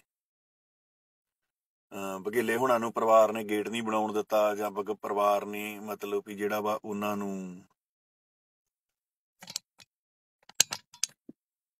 ਇੱਕ ਤੇ ਭੈਣ ਚੋਦ ਕਤੀੜਾਂ ਬੜੀਆਂ ਵਾ ਯਾਰ, ਪਤਾ ਹੀ ਨਹੀਂ ਕਿੱਥੋਂ ਆ ਜਾਂਦੀਆਂ ਵਾ, ਗੱਲ ਸੁਣਦੀਆਂ ਨਹੀਂ ਬਸ ਆਉਂਦਿਆਂ ਸਾਰੀ ਮੂੰਹ ਰਾਹੀਂ ਹੱਗਣ ਲੱਗ ਪੈਂਦੀਆਂ ਆਣ ਕੇ। ਸੋ ਗੱਲਬਾਤ ਬਾਬੇ ਏਦਾਂ ਵਾ ਵੀ ਤਰਸੇਮ ਸਿੰਘ ਨੇ ਇੱਕ ਗੱਲਬਾਤ ਮੋਰਾਂ ਵਾਲੀ ਨੇ ਕੀਤੀ ਕਿ ਬਘੇਲੇ ਹੁਣੀ ਕਰੋੜਾਂ ਰੁਪਏ ਇਕੱਠਾ ਕਰਨਾ ਚਾਹੁੰਦੇ ਸੀ ਗੇਟ ਤੋਂ, ਜਾਂ ਇਦਾਂ ਚਾਹੁੰਦੇ ਸੀ, ਫਲਾਨ ਚਾਹੁੰਦੇ ਸੀ, ਪਰਿਵਾਰ ਨੇ ਮਨਾ ਕਰ ਦਿੱਤਾ। ਪਰਿਵਾਰ ਨਾਲ ਸਾਨੂੰ ਕੋਈ ਰੋਸ ਨਹੀਂ, ਪਰਿਵਾਰ ਨੇ ਨਹੀਂ ਕਰਨ ਦਿੱਤਾ, ਕੋਈ ਡੋਂਟ ਵਰੀ, ਕੋਈ ਪ੍ਰੋਬਲਮ ਨਹੀਂ ਹੈਗੀ, ਕਿਉਂਕਿ ਉੱਥੇ ਆਪਾਂ ਪਰਿਵਾਰ ਦੀ ਮਰਜ਼ੀ ਤੋਂ ਬਗੈਰ ਜਾ ਨਹੀਂ ਸਕਦੇ। ਕਿਉਂਕਿ ਜੇ ਆਪਾਂ ਪਰਿਵਾਰ ਦੀ ਮਰਜ਼ੀ ਤੋਂ ਬਗੈਰ ਬਣਾਉਣ ਦੀ ਤਰੀਕੇ ਵੀ ਬਣਾ ਸਕਦੇ ਹਾਂ, ਪਰ ਉੱਥੇ ਤਰੀਕੇ ਵਾਲੇ ਸਾਨੂੰ ਕਹਿੰਦੇ ਸੀ ਵੀ ਅਸੀਂ ਦੇਵ ਤਰੀਕੇ ਵਾਲੇ ਦਾ ਬੋਰਡ ਬਣਾਉਣਾ, ਗੇਟ ਬਣਾਉਣਾ ਵਾ। ਜੇ ਤੁਸੀਂ ਗੇਟ ਬਣਾਉਣਾ ਵਾ ਤੇ ਤੁਹਾਨੂੰ ਦੇਵ ਤਰੀਕੇ ਵਾਲੇ ਦੀ ਜਿਹੜੀ ਆ ਉਹ ਤੁਹਾਨੂੰ ਸਮੂਲੀਅਤ ਕਰਨੀ ਪਊਗੀ। ਤੇ ਉਹਨਾਂ ਨੂੰ ਅਸੀਂ ਆਖਿਆ ਵੀ ਜੀ ਵੀ ਨਹੀਂ, ਅਸੀਂ ਮਤਲਬ ਵੀ ਕਿਸੇ ਸਿੰਘ ਸ਼ਹੀਦੀ ਨਾਲ ਸਮੂਲੀਅਤ ਕਰ ਸਕਦੇ ਹਾਂ ਉਸ ਗੇਟ ਦੇ ਵਿੱਚ, ਵੀ ਆਪਾਂ ਇੱਧਰ ਨਹੀਂ ਕਰ ਸਕਦੇ। ਸੋ ਕਿਉਂਕਿ ਉਹਨਾਂ ਦਾ ਜਿਹੜਾ ਦੇਵ ਤਰੀਕੇ ਵਾਲੇ ਦਾ ਜਿਹੜਾ ਸੀ ਉਹ ਮਤਲਬ ਵੀ ਹੋਰ ਮਤਲਬ ਵੀ ਯੋਗਦਾਨ ਹੋਊਗਾ ਪਿੰਡ ਦਿਆਂ ਵਾਸਤੇ, ਤੇ ਜਾਂ ਮਤਲਬ ਵੀ ਉਹਦਾ ਹੋਰ ਕਿਸੇ ਸਬਜੈਕਟ ਦੇ ਵਿੱਚ ਉਹਦੀ ਹੋ ਸਕਦੀ ਆ, ਪਰ ਉੱਥੇ ਆਪਾਂ ਮਤਲਬ ਵੀ ਇਹ ਮਸਲੇ ਤੇ ਨਹੀਂ ਲੈ ਸਕਦੇ ਨਾਲ। ਸੋ ਉਹਨਾਂ ਨੇ ਬੜਾ ਸਾਥ ਦਿੱਤਾ, ਮੁੰਡਿਆਂ ਦੇ ਤਰੀਕੇ ਵਾਲਿਆਂ ਨੇ ਆਪਣਾ, ਉਹਨਾਂ ਨੇ ਕਾਫੀ ਵਾਰੀ ਆਪਾਂ ਨੂੰ ਪਹੁੰਚ ਕੀਤੀ ਵੀ ਬਾਬੇ ਜੇ ਤੁਸੀਂ ਕਰਨਾ ਚਾਹੁੰਦੇ ਕਰ ਲਓ। ਪਰ ਅਸੀਂ ਪਰਿਵਾਰ ਤੋਂ ਉਲਟ ਫਿਰ ਚਾਹੁੰਦੇ ਵੀ ਨਹੀਂ ਕਿ ਆਪਾਂ ਮਤਲਬ ਵੀ ਜਿਹੜੀ ਆ ਉਹ ਜਾਈਏ। ਸੋ ਉਹ ਜਿਹੜਾ ਗੇਟ ਸੀ ਉਹ ਆਪਾਂ ਮਤਲਬ ਗੁਰਜੰਟ ਸਿੰਘ ਬੁੱਧ ਸਿੰਘ ਵਾਲੇ ਦੇ ਪਿੰਡ ਬਣਾ ਰਹੇ ਆ, ਉਹਦੇ ਲੈਂਟਰ ਪੈ ਗਏ ਆ, ਸਾਰਾ ਕੁਝ। ਤੇ ਕੋਈ ਵੀ ਵੀਰ ਮੇਰਾ ਇੰਨੀ ਗੱਲ ਦੱਸ ਸਕਦਾ ਵੀ ਜੇ ਕਿਸੇ ਤੋਂ ਅਸੀਂ ਪੈਸਾ ਲਿਆ ਹੋਵੇ ਜਾਂ ਕਿਸੇ ਦੇ ਅਕਾਊਂਟ ਦੇ ਵਿੱਚ ਪਵਾਇਆ ਹੋਵੇ। ਅਸੀਂ ਉੱਥੇ ਕਿਸੇ ਕੋ ਪੈਸਾ ਨਹੀਂ ਲਿਆ, ਮਟੀਰੀਅਲ ਜ਼ਰੂਰ ਦਿੱਤਾ ਵਾ ਸੰਗਤਾਂ ਨੇ ਸਾਨੂੰ, ਤੇ ਉਹਦੇ ਵਿੱਚ ਮਟੀਰੀਅਲ ਦੀ ਹੀ ਸੇਵਾ ਲਈ ਗਈ ਹੈ। ਕਿਸੇ ਬੰਦੇ ਕੋ 1 ਰੁਪਈਆ ਨਹੀਂ ਲਿਆ ਗਿਆ। ਈਵਨ ਤਿੰਨਾਂ ਬੰਦਿਆਂ ਤੋਂ, ਜੀ ਕੌਰ, ਤੇਜ ਸਿੰਘ ਤੇ ਸਾਡਾ ਅਮਨੀ ਭਾਈ ਤੋਂ ਬਗੈਰ ਕਿਸੇ ਵੀ ਬੰਦੇ ਨੇ ਕੁਝ ਨਹੀਂ ਦਿੱਤਾ ਉੱਥੇ। ਸਿਰਫ ਸੀਮਟ, ਰੇਤ, ਬਜਰੀ ਦੇ ਇੱਟਾਂ ਦਿੱਤੀਆਂ, ਹੋਰ ਕੁਝ ਨਹੀਂ ਕਿਸੇ ਤੋਂ ਹੀ ਲਿਆ। ਨਾ ਸਾਨੂੰ ਲੋੜ ਹੀ ਆ ਮੰਗਣ ਦੀ ਕੁਝ। ਸੋ ਪੈਸੇ ਪੂਸੇ ਜਿਹੜੀ ਇਕੱਠੇ ਕਰਨ ਵਾਲੀ ਗੱਲਬਾਤ ਆ ਨਾ, ਹੁਣ ਮਤਲਬ ਵੀ ਜੇ ਤੁਸੀਂ ਇਹ ਗੱਲ ਕਹਿੰਦੇ ਪੈਸੇ ਪੂਸੇ ਇਕੱਠੇ ਕਰਨ ਵਾਲੀ ਗੱਲ, ਤੇ ਉਦਾਂ ਦੀ ਕੋਈ ਗੱਲਬਾਤ ਨਹੀਂ ਹੈਗੀ। ਆਪਾਂ ਅਸੀਂ ਕਦੀ ਵੀ ਕਿਸੇ ਦੇ ਕੋਲੋਂ ਪੈਸਾ ਨਹੀਂ ਮੰਗਦੇ। ਅਸੀਂ ਜੇ ਕੋਈ ਕੰਮ ਕਰਦੇ ਵੀ ਸਿੱਧਾ ਅਗਲੇ ਨੂੰ ਕਹੀਦਾ, ਬਾਈ ਜੀ ਤੁਸੀਂ ਆਹ ਚੀਜ਼ ਦੀ ਸਾਨੂੰ ਲੋੜ ਵਾ, ਉੱਥੇ ਘਰ ਦੇ ਮੈਂਬਰ ਦਾ ਨੰਬਰ ਵਾ, ਆਹ ਦੁਕਾਨ ਦਾ ਐਡਰੈਸ ਵਾ, ਤੁਸੀਂ ਆਹ ਚੀਜ਼ ਲੈ ਦਿਓ। ਕਿਉਂਕਿ ਅਸੀਂ ਕਿਸੇ ਨੂੰ ਜਿਹੜਾ ਵਾ ਮਤਲਬ ਵੀ ਕੋਈ ਪੈਸਾ ਤੇ ਭੇਜਣਾ ਨਹੀਂ, ਨਾ ਅਸੀਂ ਕਿਸੇ ਨੂੰ ਇਲੀਗਲ ਕੰਮ ਵਾਸਤੇ ਪੈਸਾ ਭੇਜੀਏ, ਨਾ ਅਸੀਂ ਕਿਸੇ ਨੂੰ ਕਿਸੇ ਵਾਇਲੈਂਸ ਵਾਸਤੇ ਪੈਸਾ ਭੇਜੀਏ। ਅਸੀਂ ਸਿਰਫ ਜੇ ਭੇਜਦੇ ਹਾਂ ਤੇ ਅਸੀਂ ਕਿਸੇ ਦੇ ਘਰ ਵਾਸਤੇ, ਜਾਂ ਕਿਸੇ ਦੇ ਇਲਾਜ ਵਾਸਤੇ, ਜਾਂ ਕਿਸੇ ਦੀ ਫੀਸ ਵਾਸਤੇ, ਜਾਂ ਕਿਸੇ ਦੀ ਮੈਡੀਸਨ ਵਾਸਤੇ, ਜਾਂ ਰਾਸ਼ਨ ਵਾਸਤੇ ਪੈਸਾ ਜ਼ਰੂਰ ਉਹਨਾਂ ਨੂੰ। ਪਹਿਲੀ ਗੱਲ ਵੀ ਅਸੀਂ ਪਰਿਵਾਰ ਦੇ ਹੱਥ ਤੇ ਪੈਸਾ ਰੱਖਦੇ ਕੋਈ ਨਹੀਂ, ਅਸੀਂ ਉਹਨਾਂ ਨੂੰ ਜਿਹੜੀ ਚੀਜ਼ ਦੀ ਲੋੜ ਹੁੰਦੀ ਉਹ ਚੀਜ਼ ਲੈ ਕੇ ਦਿੰਦੇ ਹਾਂ। ਸੋ ਇਸ ਕਰਕੇ ਸਾਨੂੰ ਪੈਸੇ ਦੀ ਲੋੜ ਵੀ ਨਹੀਂ ਪੈਂਦੀ। ਜਦੋਂ ਕੋਈ ਸਾਡਾ ਬੰਦਾ ਕਹਿ ਦਿੰਦਾ ਹਾਂਜੀ ਭਾਜੀ, ਹੁਣ ਜਿੱਦਾਂ ਮੈਂ ਤੁਹਾਨੂੰ ਦੱਸਿਆ ਅਕਾਲ ਅਕੈਡਮੀ ਵਾਲੀ ਗੱਲਬਾਤ ਦੱਸੀ ਹੈ, ਮੈਂ ਬੰਦੇ ਕਿਹਨੂੰ ਆਖਿਆ ਮੈਂ ਫੀਸਾਂ ਭਰਨੀ, ਉਹ ਕਹਿੰਦਾ ਭਾਜੀ ਕੋਈ ਗੱਲ ਨਹੀਂ ਮੈਂ ਭਰ ਦਿੰਦਾ ਵਾ, ਮਤਲਬ ਵੀ ਗ੍ਰੰਥੀ ਸਿੰਘ ਦੇ ਬੱਚੇ ਆ, ਮੈਂ ਫੀਸ ਭਰ ਦਿੰਦਾ। ਉਹ ਬੰਦਾ ਉਹਨਾਂ ਦੇ ਪਰਿਵਾਰ ਦਾ ਲਾਗੋਂ ਗਿਆ ਵਾ, ਉੱਥੇ ਫੀਸ ਭਰ ਕੇ ਆ ਗਿਆ ਵਾ।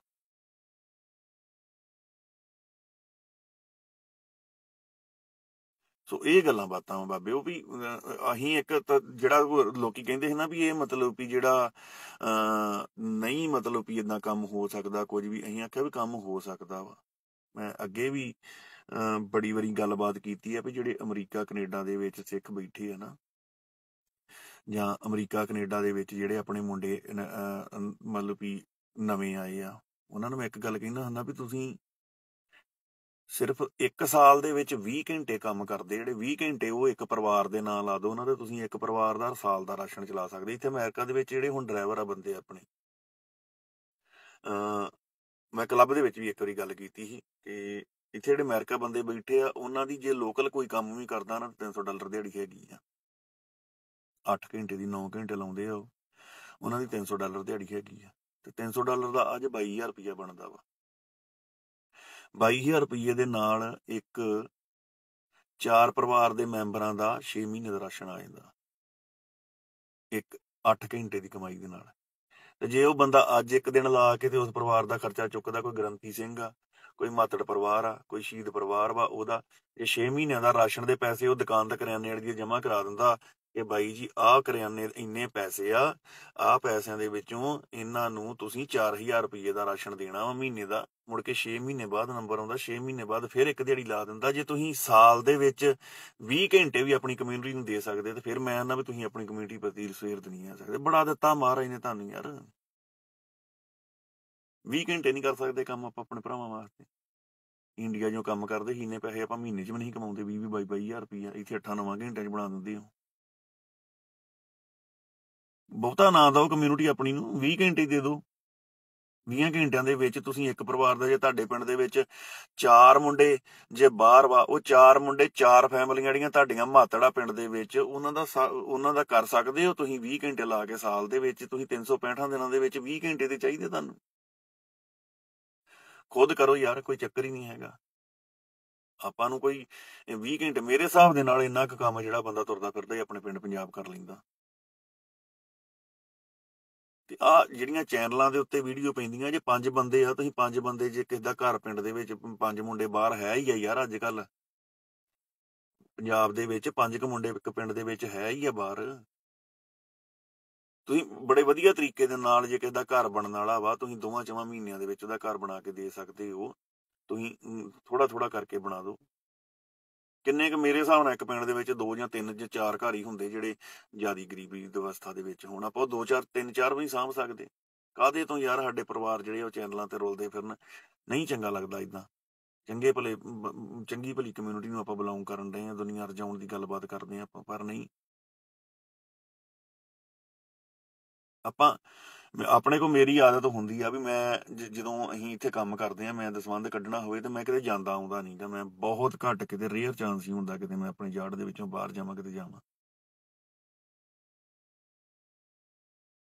ਅਸੀਂ ਇੱਥੇ 2-4 ਟਾਇਰ ਬਦਲ ਦਈਏ ਤੇ ਇਹਨਾਂ ਕੋਲ ਦਿਹਾੜੀ ਲੈ ਲਈਦੀ ਹੈ।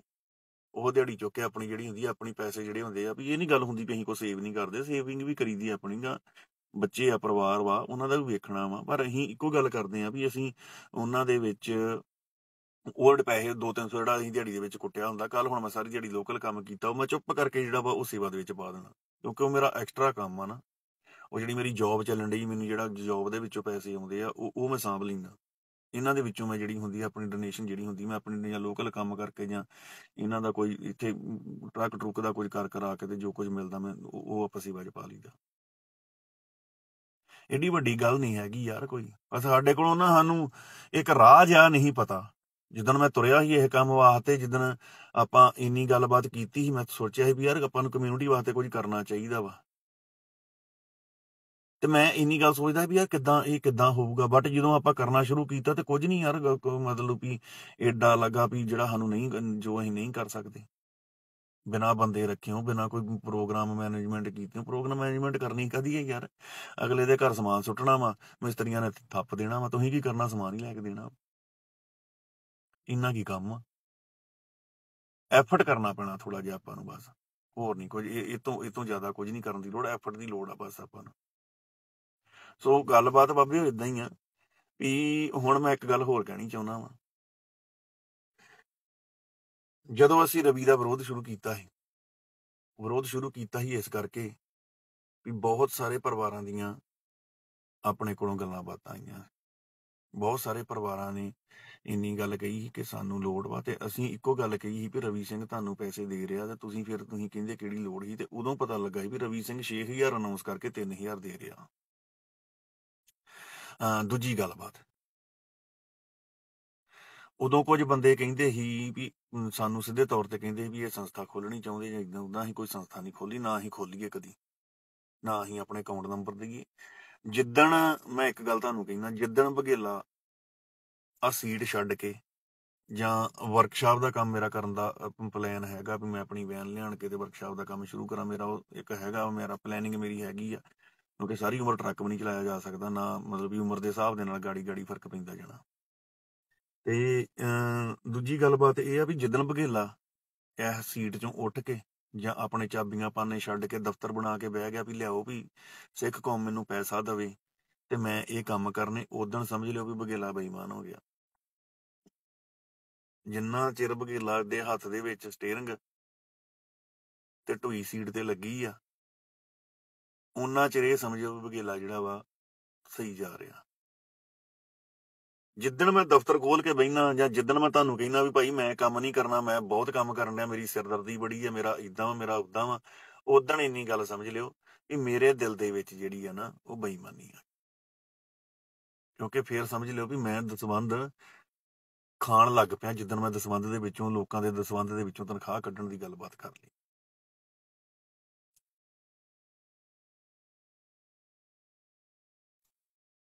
ਸੇਵਾ ਓਨਾ ਚਿਰ ਹੀ ਆ ਜਿੰਨਾ ਚਿਰ ਸੇਵਾ ਕਰਨ ਵਾਲਾ ਬੰਦਾ ਆਪਣੇ ਦਸਵੰਧ ਦੇ ਵਿੱਚੋਂ ਪੈਸਾ ਵਰਤਦਾ। ਜਿੱਦਣ ਸੇਵਾ ਕਰਨ ਵਾਲਾ ਬੰਦਾ ਦਸਵੰਧ ਦੇ ਵਿੱਚੋਂ ਆਪਣੀ ਤਨਖਾਹ ਕੱਢਣ ਲੱਗ ਪਿਆ, ਉਦਣ ਉਹ ਸੇਵਾਦਾਰ ਨਹੀਂ, ਉਦਣ ਉਹ ਤਨਖਾਹੀਆ ਹੋ ਜਾਂਦਾ।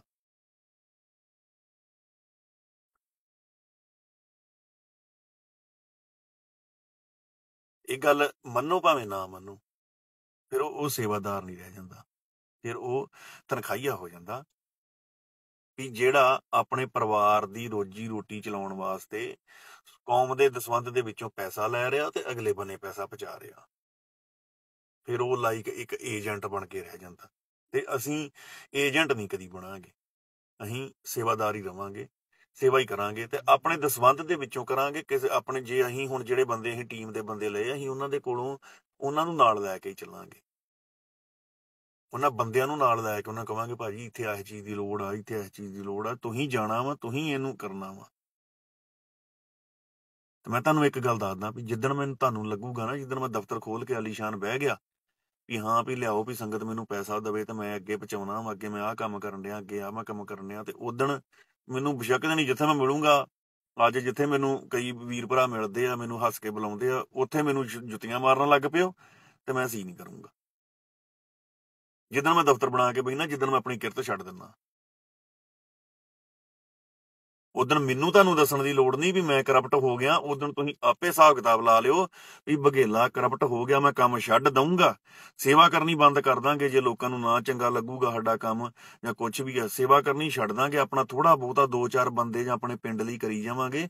ਪਰ ਗੱਲਬਾਤ ਇਹ ਆ ਵੀ ਆਪਣੀ ਕਿਰਤ ਨਹੀਂ ਛੱਡਾਂਗੇ, ਕਿਤੇ ਦਫ਼ਤਰ ਨਹੀਂ ਖੋਲਾਂਗੇ, ਕਿਤੇ ਬਵਾਂਗੇ ਨਹੀਂ ਦਫ਼ਤਰ ਖੋਲ ਕੇ, ਨਾ ਕਰਾਂਗੇ। ਕੋਈ ਗੱਲ ਨਹੀਂ, ਸਾਨੂੰ ਬੰਨਿਆ ਨਹੀਂ ਕਿਸੇ ਨੇ। ਅਸੀਂ ਆਪਣੇ ਭਰਾਵਾਂ ਲਈ, ਜਿਹੜੇ ਪਿੰਡ ਦੇ ਹੋਣਗੇ ਥੋੜੇ ਬਹੁਤੇ, ਉਹਨਾਂ ਲਈ ਕਰ ਲਾਂਗੇ, ਥੋੜਾ ਕਰ ਲਾਂਗੇ। ਕਿਉਂਕਿ ਅਸੀਂ ਜਿੰਨਾ ਸਾਨੂੰ ਹੁਕਮ ਹੋਇਆ ਵਾ ਗੁਰੂ ਸਾਹਿਬ ਵੱਲੋਂ, ਮੈਂ ਇਕੱਲਾ ਵੀ ਕਰੀ ਜਾਵਾਂ ਤੇ ਮੈਂ ਆਪਣੇ ਪਿੰਡ ਲਈ ਬਹੁਤ ਕੁਝ ਕਰ ਸਕਦਾ। ਬਾਬੇ ਦੀ ਕਿਰਪਾ ਦੇ ਨਾਲ ਥੱਬਾ ਪੈਸਿਆਂ ਦਾ ਤਨਖਾਹ ਵਾ, ਜੇ ਮੈਂ ਉਹਦੇ ਵਿੱਚੋਂ 10% ਵੀ ਕੱਢਾਂ ਤੇ ਮੈਂ ਆਪਣੇ ਪਿੰਡ ਦੇ ਵਿੱਚ 3-4 ਕੰਮ ਹਰ ਮਹੀਨੇ ਕਰ ਸਕਦਾ। ਤੇ ਜੇ ਗੁਰੂ ਦੇ ਸਿਧਾਂਤ ਤੇ ਚੱਲਣਾ ਵਾ, ਤੇ ਗੁਰੂ ਦਾ ਸਿਧਾਂਤ ਮੈਨੂੰ ਕਹਿੰਦਾ ਵੀ 10% ਜਿਹੜਾ ਵਾ ਮਤਲਬ ਵੀ ਜਿਹੜਾ ਵਾ ਉਹ ਕੱਢਣਾ ਵਾ, ਤੇ 10% ਦਾ ਮੈਂ ਬੜਾ ਵਧੀਆ ਆਪਣੇ ਪਿੰਡ ਕੰਮ ਕਰੀ ਜਾਊਂਗਾ। ਪਰ ਜੇ ਮੈਂ ਕਿਸੇ ਦੇ ਦਸਵੰਧ ਚੋਂ ਖਾਣ ਦੀ ਗੱਲਬਾਤ ਕਰਾਂ ਤੇ ਉਹ ਨਹੀਂ ਖਾਣੇ। ਉਹਦੇ ਲਈ ਨਾ ਮੈਂ ਕਿਤੇ ਬਵਾਂ ਦਫ਼ਤਰ ਬਣਾ ਕੇ, ਨਾ ਮੈਂ ਕਿਸੇ ਦੇ ਕੋਲੋਂ ਪੈਸਾ ਇਕੱਠਾ ਕਰਾਂ। ਹਾਂਜੀ, ਇੱਕ ਗੱਲ ਮੈਂ ਹੋਰ ਕਰ ਦਿੰਦਾ ਵੀ ਉਦੋਂ ਜਦੋਂ ਅਸੀਂ ਰਵੀ ਸਿੰਘ ਦਾ ਵਿਰੋਧ ਕੀਤਾ ਸੀ, ਉਦੋਂ ਕੁਝ ਬੰਦਿਆਂ ਨੂੰ ਗੱਲ ਸਮਝ 'ਚ ਨਹੀਂ ਆਈ, ਤੇ ਕੁਝ ਬੰਦੇ ਸਾਨੂੰ ਇੰਨੀ ਗੱਲ ਕਹਿੰਦੇ ਸੀ ਕਿ ਜਿਹੜੇ ਬੰਦੇ ਰਵੀ ਸਿੰਘ ਬਾਰੇ ਗੱਲਬਾਤ ਕਰਦੇ ਆ ਤੇ ਉਹ ਬੰਦੇ ਰਵੀ ਸਿੰਘ ਤੋਂ ਵੱਡੀ ਲਕੀਰ ਮਾਰ ਕੇ ਖਿੱਚ ਕੇ ਦਿਖਾ ਦੇਣਾ। ਤੇ ਮੈਂ ਬਾਈ ਜੀ ਇਹਦੇ ਵਿੱਚ ਮੈਂ ਕੋਈ ਜ਼ਿਆਦੀ ਗਲਤ ਨਹੀਂ ਕਹਿੰਦਾ, ਪਰ ਸਿਰਫ ਜੇ ਬਾਹਰਲੇ ਕੰਮਾਂ ਦਾ ਸਾਨੂੰ ਠੇਕਾ ਨਹੀਂ, ਤੁਸੀਂ ਨਾਈਜੀਰੀਆ ਕੀ ਕੀਤਾ, ਤੁਸੀਂ ਇੱਥੇ ਕੀ ਕੀਤਾ, ਇਰਾਕ ਕੀ ਕੀਤਾ, ਸੀਰੀਆ ਕੀ ਕੀਤਾ, ਯੂਕਰੇਨ ਕੀ ਕੀਤਾ, ਇਹਦੇ ਬਾਰੇ ਮੈਂ ਗੱਲਬਾਤ ਨਹੀਂ ਕਰਦਾ। ਪਰ ਪੰਜਾਬ ਦੇ ਵਿੱਚ ਅਸੀਂ ਲਕੀਰ ਮਿਣਨ ਨੂੰ ਤਿਆਰ ਬੈਠੇ ਹਾਂ। ਜਿਹੜੇ ਬੰਦੇ ਕਹਿੰਦੇ ਸੀ ਕਿ ਲਕੀਰ ਪੰਜਾਬ ਦੇ ਵਿੱਚ ਖਾਲਸਾ ਏਡ ਦੇ ਕੰਮਾਂ ਬਦਲੇ ਲਕੀਰ ਖਿੱਚ ਕੇ ਵਿਖਾਲ ਦੋ, ਉਹਨੂੰ ਕਹੋ ਵੀ ਪੰਜਾਬ ਦੇ ਵਿੱਚ ਕੀਤੇ ਕੰਮਾਂ ਦਾ ਰਵੀ ਦਾ ਡਾਟਾ ਲੈ ਆਓ ਇਸ ਸਾਲ ਦਾ, ਉਧਰੋਂ ਅਸੀਂ ਲੈ ਆਉਨੇ ਆ। ਜੇ ਰਵੀ ਸਿੰਘ ਤੋਂ 19 ਤੋਂ 18 ਨਹੀਂ ਹੁੰਦੇ, 19-21 ਦਾ ਫਰਕ ਰਹਿ ਸਕਦਾ, ਪਰ 19 ਤੋਂ 18 ਨਹੀਂ ਹੁੰਦੇ।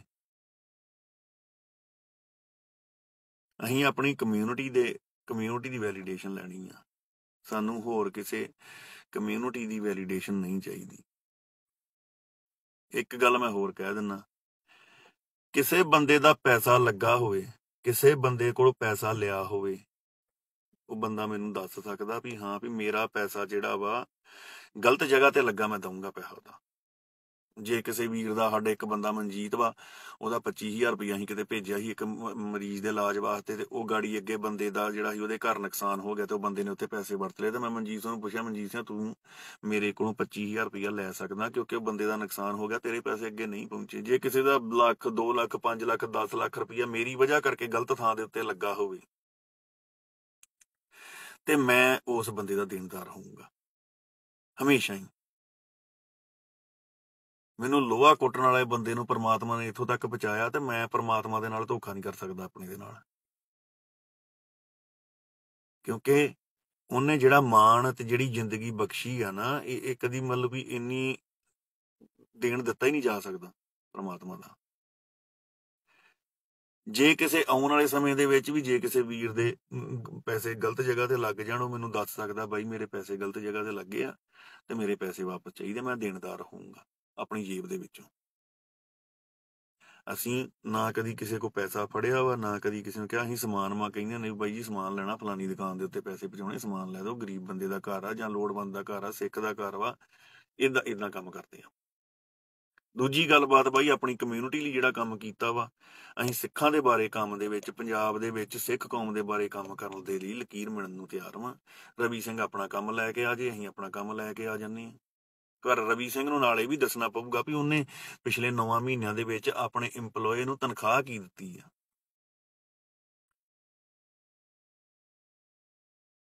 ਇਹ ਵੀ ਤਾਂ ਤੁਹਾਨੂੰ ਦੱਸਣਾ ਪਊਗਾ ਨਾ ਵੀ ਤਨਖਾਹ ਕਿੰਨੀ ਦਿੱਤੀ ਆ। ਤੁਹਾਡੀ ਪਰ ਮੈਂਬਰ ਦੀ ਕਰੀਬ, ਤੁਸੀਂ ਪਿਛਲੇ ਸਾਲ ਕਰੀਬ 9 ਬੰਦਿਆਂ ਨੂੰ 2 ਕਰੋੜ 65 ਲੱਖ ਰੁਪਈਆ ਤਨਖਾਹਾਂ ਦਿੱਤੀਆਂ, ਤੇ ਤੁਸੀਂ ਵਰਲਡ ਦੇ ਵਿੱਚ ਰਵੀ ਸਿੰਘ ਨੇ ਪਿਛਲੇ ਸਾਲ ਵਰਲਡ ਦੇ ਵਿੱਚ ਕੰਮ ਕੀਤਾ ਵਾ 13 ਕਰੋੜ ਤੇ 33 ਲੱਖ ਦਾ, ਤੇ ਜਮਾ ਕੀਤਾ ਉਹਨੂੰ ਪਿਛਲੇ ਸਾਲ ਡੋਨੇਸ਼ਨ ਹੋਈ ਰਵੀ ਸਿੰਘ ਨੂੰ 50 ਕਰੋੜ।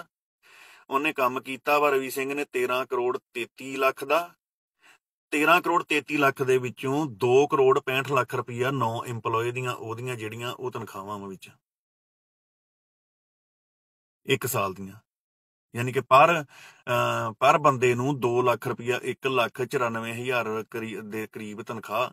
ਤੇ ਪਰ ਮੈਨੂੰ ਇਹ ਨਹੀਂ ਲੱਗਦਾ ਵੀ ਪੰਜਾਬ ਦੇ ਵਿੱਚ ਜਿਹੜੇ ਬੰਦੇ 5 ਬੰਦੇ ਤਨਖਾਹਾਂ ਲੈਣ ਡਏ ਆ 1,94,000 ਰੁਪਈਆ ਸਾਲ ਦੀ, ਉਹਨਾਂ ਦੇ ਵਿੱਚੋਂ ਇਹਨਾਂ ਦੀ ਜਿਹੜੀ ਨਾਜੀਆ ਤੰਜੂ ਆ ਉਹਨੇ ਸਿਰਫ ਸਿੱਖਾਂ ਦੇ ਖਿਲਾਫ ਜ਼ਹਿਰ ਉਗਲਣ ਤੋਂ ਬਗੈਰ ਹੋਰ ਕੀ ਪ੍ਰੋਗਰਾਮ ਮੈਨੇਜ ਕੀਤਾ ਹੋਊਗਾ ਮੈਨੂੰ ਨਹੀਂ ਪਤਾ, ਕਿਉਂਕਿ ਮੈਨੂੰ ਨਹੀਂ ਲੱਗਦਾ ਵੀ ਕਿਤੇ ਰਵੀ ਸਿੰਘ ਨੂੰ ਕਿਤੇ ਕੜਛੀਆਂ ਫੜਾਉਣ ਦੀ ਟ੍ਰੇਨਿੰਗ ਦਿੱਤੀ ਜਾਂਦੀ ਹੋਊਗੀ ਜਾਂ ਇੱਟਾਂ ਲਾਉਣ ਦੀ ਟ੍ਰੇਨਿੰਗ ਦਿੱਤੀ ਜਾਂਦੀ ਹੋਊਗੀ।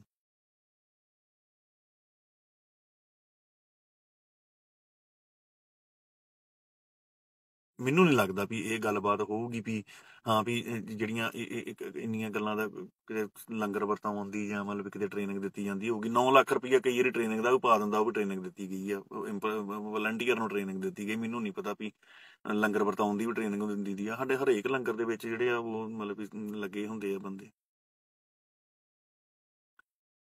ਹੁਣ ਉਹ ਬੰਦੇ ਮੇਰੇ ਨਾਲ ਕੰਟੈਕਟ ਕਰ ਲੈਣ, ਉਹ ਬੰਦੇ ਆਪਣੀ ਰਵੀ ਦੀ ਲਕੀਰ ਲੈ ਆਉਣ ਵੀ ਕਿੰਨੀ ਗੂੜੀ ਆ ਸਿੱਖਾਂ ਪ੍ਰਤੀ ਤੇ ਪੰਜਾਬ ਪ੍ਰਤੀ, ਤੇ ਇਧਰੋਂ ਅਸੀਂ ਆਪਣਾ ਡਾਟਾ ਦੇ ਦਾਂਗੇ, ਭਾਵੇਂ ਸਾਲ ਦੇ ਐਂਡ ਤੇ ਲੈ ਆਉਣ ਭਾਵੇਂ ਸ਼ੁਰੂ ਦੇ ਵਿੱਚ ਲੈ ਆਉਣ। ਤੇ ਰਵੀ ਦਾ ਕੰਮ ਪਿਛਲੇ ਸਾਲ 13 ਕਰੋੜ 33 ਲੱਖ ਦਾ ਆਲ ਵਰਲਡ ਦੇ ਵਿੱਚ ਹੀ, ਕੱਲ ਪੰਜਾਬ ਦੇ ਵਿੱਚ ਨਹੀਂ, ਆਲ ਵਰਲਡ ਦੇ ਵਿੱਚ 13 ਕਰੋੜ 33 ਲੱਖ ਦਾ ਕੰਮ ਹੀ ਪਿਛਲੇ ਸਾਲ ਦਾ ਉਹਦਾ ਡਾਟਾ ਕੱਢ ਕੇ ਵੇਖ ਲਿਓ। 1 ਸਾਲ ਦੇ ਵਿੱਚ ਰਵੀ ਸ਼ਰਮਾ 35 ਕਰੋੜ ਰੁਪਈਆ ਆਪਣੀ ਕੰਪਨੀ ਦੇ ਵਿੱਚ ਸੇਵ ਕਰ ਗਿਆ ਸਿੱਖਾਂ ਦਾ। ਇੱਕ ਗੱਲ ਲਾਸਟ ਹੋਰ ਮੈਂ ਕਹਿਣੀ ਚਾਹੁੰਦਾ, ਆਪਣੇ ਸਿੱਖਾਂ ਦੇ ਮਾਨਸਿਕ ਪੱਧਰ ਦੀ, ਆਪਣੇ ਸਿੱਖਾਂ ਦੇ ਮਾਨਸਿਕ ਪੱਧਰ ਦੀ ਮੈਂ ਤੁਹਾਨੂੰ ਗੱਲਬਾਤ ਦੱਸਣ ਲੱਗਾ। ਰਵੀ ਸ਼ਰਮਾ, ਰਵੀ ਖਾਲਸਾ ਲਾ ਲਓ, ਚਲੋ ਰਵੀ ਸਿੰਘ ਖਾਲਸਾ ਸਿੱਖਾਂ ਨੂੰ ਇਹ ਗੱਲਬਾਤ ਕਹਿੰਦਾ ਵਾ ਕਿ ਮੈਂ 10 ਸਾਲ ਪੰਜਾਬ ਕੰਮ ਨਹੀਂ ਕਰਨਾ।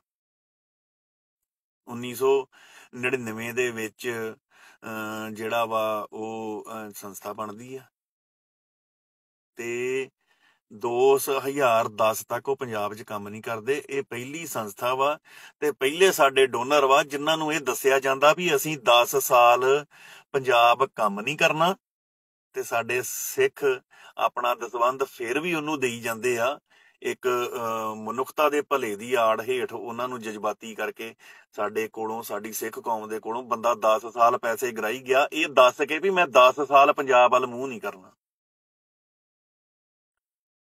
ਸਾਡੇ ਸਿੱਖਾਂ ਨੂੰ ਪਤਾ ਹੀ ਨਹੀਂ ਵੀ ਅਸੀਂ ਆਪਣਿਆਂ ਦੇ ਢਿੱਡ ਵੱਢ ਕੇ ਕਿੱਥੇ ਪਾ ਛੱਡੇ ਆ, ਜਾਂ ਆਪਣੀ ਕਿਰਤ ਦਾ ਪੈਸਾ ਕਿੰਨਾ ਤੇ ਲਟਾ ਛੱਡਿਆ ਵਾ। ਦੱਸ ਕੇ ਰਵੀ ਸ਼ਰਮਾ ਸਾਨੂੰ ਦੱਸ ਕੇ ਬਣਾ ਗਿਆ। ਕੀ ਬਣਾ ਗਿਆ ਉਹ ਤੁਸੀਂ ਸਮਝ ਹੀ ਲਓ। ਇਹਦੇ ਵਿੱਚ ਸਭ ਤੋਂ ਵੱਡੀ ਝੋਲ ਕੀ ਕੀਤੀ ਕਿ ਅਸੀਂ ਗੁਰੂ ਨਾਨਕ ਸਾਹਿਬ ਦੇ ਸਿਧਾਂਤ ਤੇ ਚੱਲਣਾ। ਗੁਰੂ ਨਾਨਕ ਸਾਹਿਬ ਨੇ ਸਾਨੂੰ ਮਨੁੱਖਤਾ ਦੇ ਭਲੇ ਦਾ ਸੰਦੇਸ਼ ਦਿੱਤਾ ਵਾ। ਮਨੁੱਖਤਾ ਦੇ ਭਲੇ ਦੇ ਵਿੱਚੋਂ 10 ਸਾਲ ਉਸ ਬੰਦੇ ਨੇ ਸਿੱਖ ਆਊਟ ਹੀ ਕਰ ਛੱਡੇ। ਤੇ ਅੱਜ ਮੇਰੀ ਵੀਡੀਓ ਕੱਟ ਕੇ ਪਾਉਣ ਡੇ, ਜਦੋਂ ਕਿ ਉਦੋਂ ਮੈਂ ਇਹੋ ਗੱਲਬਾਤ ਕੀਤੀ ਬਾਬੇ ਨਾਨਕ ਦੇ ਸਿਧਾਂਤ ਦੇ ਵਿੱਚ ਸਿੱਖ ਵੀ ਆਉਂਦੇ ਆ।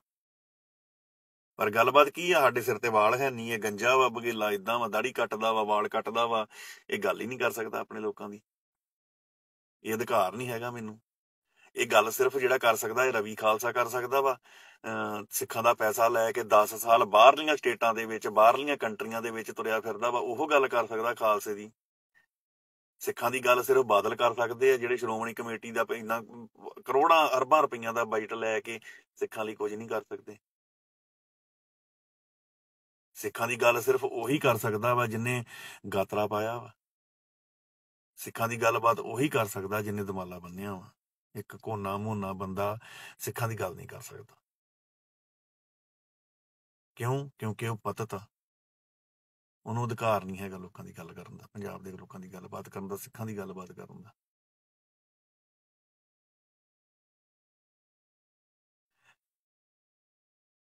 ਹਾਂਜੀ, ਸਤੀਸ਼ NGO ਭਾਜੀ ਆਪਣੇ ਸਤੀਸ਼ NGO ਵਰਕਰ ਆ। ਮੇਰੇ ਹਿਸਾਬ ਨਾਲ ਕਰੀਬ ਪਿਛਲੇ 2 ਸਾਲਾਂ ਦੇ ਵਿੱਚ ਇਹਨਾਂ ਦੇ ਕੋਲੋਂ ਮੈਂ 50 ਜਾਂ 50-60 ਬੰਦਿਆਂ ਦੇ ਇਲਾਜ ਕਰਾਏ ਆ, ਫ੍ਰੀ ਸਟੰਟ, ਫ੍ਰੀ ਬ੍ਰੇਨ ਦੇ ਆਪਰੇਸ਼ਨ, ਬ੍ਰੇਨ ਟਿਊਮਰ ਦੇ ਆਪਰੇਸ਼ਨ, ਤੇ ਪਤਾ ਹੀ ਨਹੀਂ ਕੀ 1 ਰੁਪਈਆ ਨਹੀਂ, ਕਦੀ 1 ਰੁਪਈਆ ਨਹੀਂ ਇਹਨਾਂ ਬੰਦਿਆਂ ਨੇ ਖਰਚਣ ਦਿੱਤਾ ਸਾਡੇ ਬੰਦਿਆਂ ਨੂੰ। ਗੁਰਦਾਸਪੁਰ ਦੇ ਬਾਰਡਰ ਏਰੀਏ ਤੋਂ, ਅੰਮ੍ਰਿਤਸਰ ਦੇ ਏਰੀਏ ਦੇ ਉੱਤੋਂ ਪਤਾ ਨਹੀਂ ਕਿੰਨੇ ਕੁ ਸਟੰਟ ਪਵਾ ਛੱਡੇ ਤੇ ਕਿੰਨੇ ਕੁ ਕਰਾ ਛੱਡੇ, ਕੰਮ ਕਰਾ ਛੱਡੇ। ਇਹਨਾਂ ਬੰਦਿਆਂ ਨੂੰ ਮਿਲਿਆ ਕਰੋ, ਸਤੀਸ਼ NGO ਵਰਕਰ ਜਿਹੜੀ ID ਆ ਇਹਨਾਂ ਨੂੰ ਕਰਿਆ ਕਰੋ। ਬਹੁਤ ਇਮਾਨਦਾਰ ਬੰਦੇ ਆ, PGI ਹੁੰਦੇ ਆ, ਉੱਥੇ ਕੰਮ ਸਾਰਾ ਕਰਵਾ ਕੇ ਦਿੰਦੇ ਆ। ਬੱਚੇ ਇਹਨਾਂ ਦੇ 2 ਆਸਟ੍ਰੇਲੀਆ ਵਾ, ਸਿਰਫ ਸੇਵਾ ਕਰਦੇ ਆ ਆਪਣੀ, ਬੱਚੇ ਸੈੱਟ ਕੀਤੇ ਇਹਨਾਂ ਨੇ। ਉਹ ਵੀਰ ਮੇਰੇ ਸਮਝੋ ਥੋੜੇ ਜਿਹੇ ਯਾਰ, ਅਸੀਂ ਤੁਹਾਡੇ ਹੀ ਭੈਣ ਭਰਾ ਵਾਂ, ਅਸੀਂ ਮੋਨੇ ਜ਼ਰੂਰ ਆ, ਅਸੀਂ ਤੁਹਾਡੇ ਹੀ ਭੈਣ ਭਰਾ ਵਾਂ। ਅਸੀਂ ਪੰਜਾਬ ਦੇ ਵਿੱਚੋਂ ਹੀ ਆ ਯਾਰ, ਤੁਹਾਡੇ ਵਿੱਚੋਂ ਹੀ ਆ। ਸਾਨੂੰ ਆਪਣੀ ਜਿਹੜੇ ਚੱਕਰਾਂ 'ਚੋਂ ਅਸੀਂ ਨਿਕਲ ਕੇ ਆਏ ਆ, ਉਸ ਤੋਂ ਬਾਅਦ ਜਦੋਂ, ਕਿਉਂਕਿ ਅਸੀਂ ਸਾਰਾ ਕੁਝ ਵੇਖ ਲਿਆ ਵਾ, ਸਾਡੇ ਵੇਖਣ ਵਾਲਾ ਕੁੱਖ ਨਹੀਂ ਰਹਿ ਗਿਆ ਜਿਹੜਾ ਅਸੀਂ ਨਾ ਵੇਖਿਆ ਹੋਵੇ। ਜੇ ਹੁਣ ਸਾਨੂੰ ਦੀਦਾ ਵਾ ਨਾ ਸਾਨੂੰ ਵੇਖਣ ਦੀ ਤਾਂ ਕੀ ਹੈਗੀ ਆ। ਮੇਰੇ ਹਿਸਾਬ ਦੇ ਨਾਲ ਕਰੀਬ ਇਹਨਾਂ ਪਿਛਲੇ 6 ਮਹੀਨਿਆਂ ਦੇ ਵਿੱਚ ਮੈਂ 3 ਬੰਦਿਆਂ ਦੇ ਘਰ ਗਿਆ ਵਾਂ। ਇੱਕ ਭਾਈ ਦਲਜੀਤ ਸਿੰਘ ਦੇ ਘਰ, ਇੱਕ ਮੈਂ ਇੱਥੇ ਗਿਆ ਸੀ ਆਪਣੇ ਮੁੰਡੇ ਸੈਕਰਾਮੈਂਟੋ ਦੇ ਯਾਰ ਦੋਸਤ ਦੇ ਘਰ, ਤੇ ਪਰਸੋਂ ਚੌਥ ਮੈਂ ਆਪਣੇ ਇੱਥੇ ਭਰਾ ਮੁੰਡਾ ਸਾਡਾ ਪੰਜਾਬ ਸਿੰਘ ਆ, ਉਹਦੇ ਘਰ ਗਿਆ। 6 ਮਹੀਨਿਆਂ ਦੇ ਵਿੱਚ ਸਿਰਫ ਮੈਂ 3 ਵਿਜ਼ਿਟਾਂ ਕੀਤੀਆਂ ਹੋਣਗੀਆਂ ਜਾੜ ਤੋਂ 12।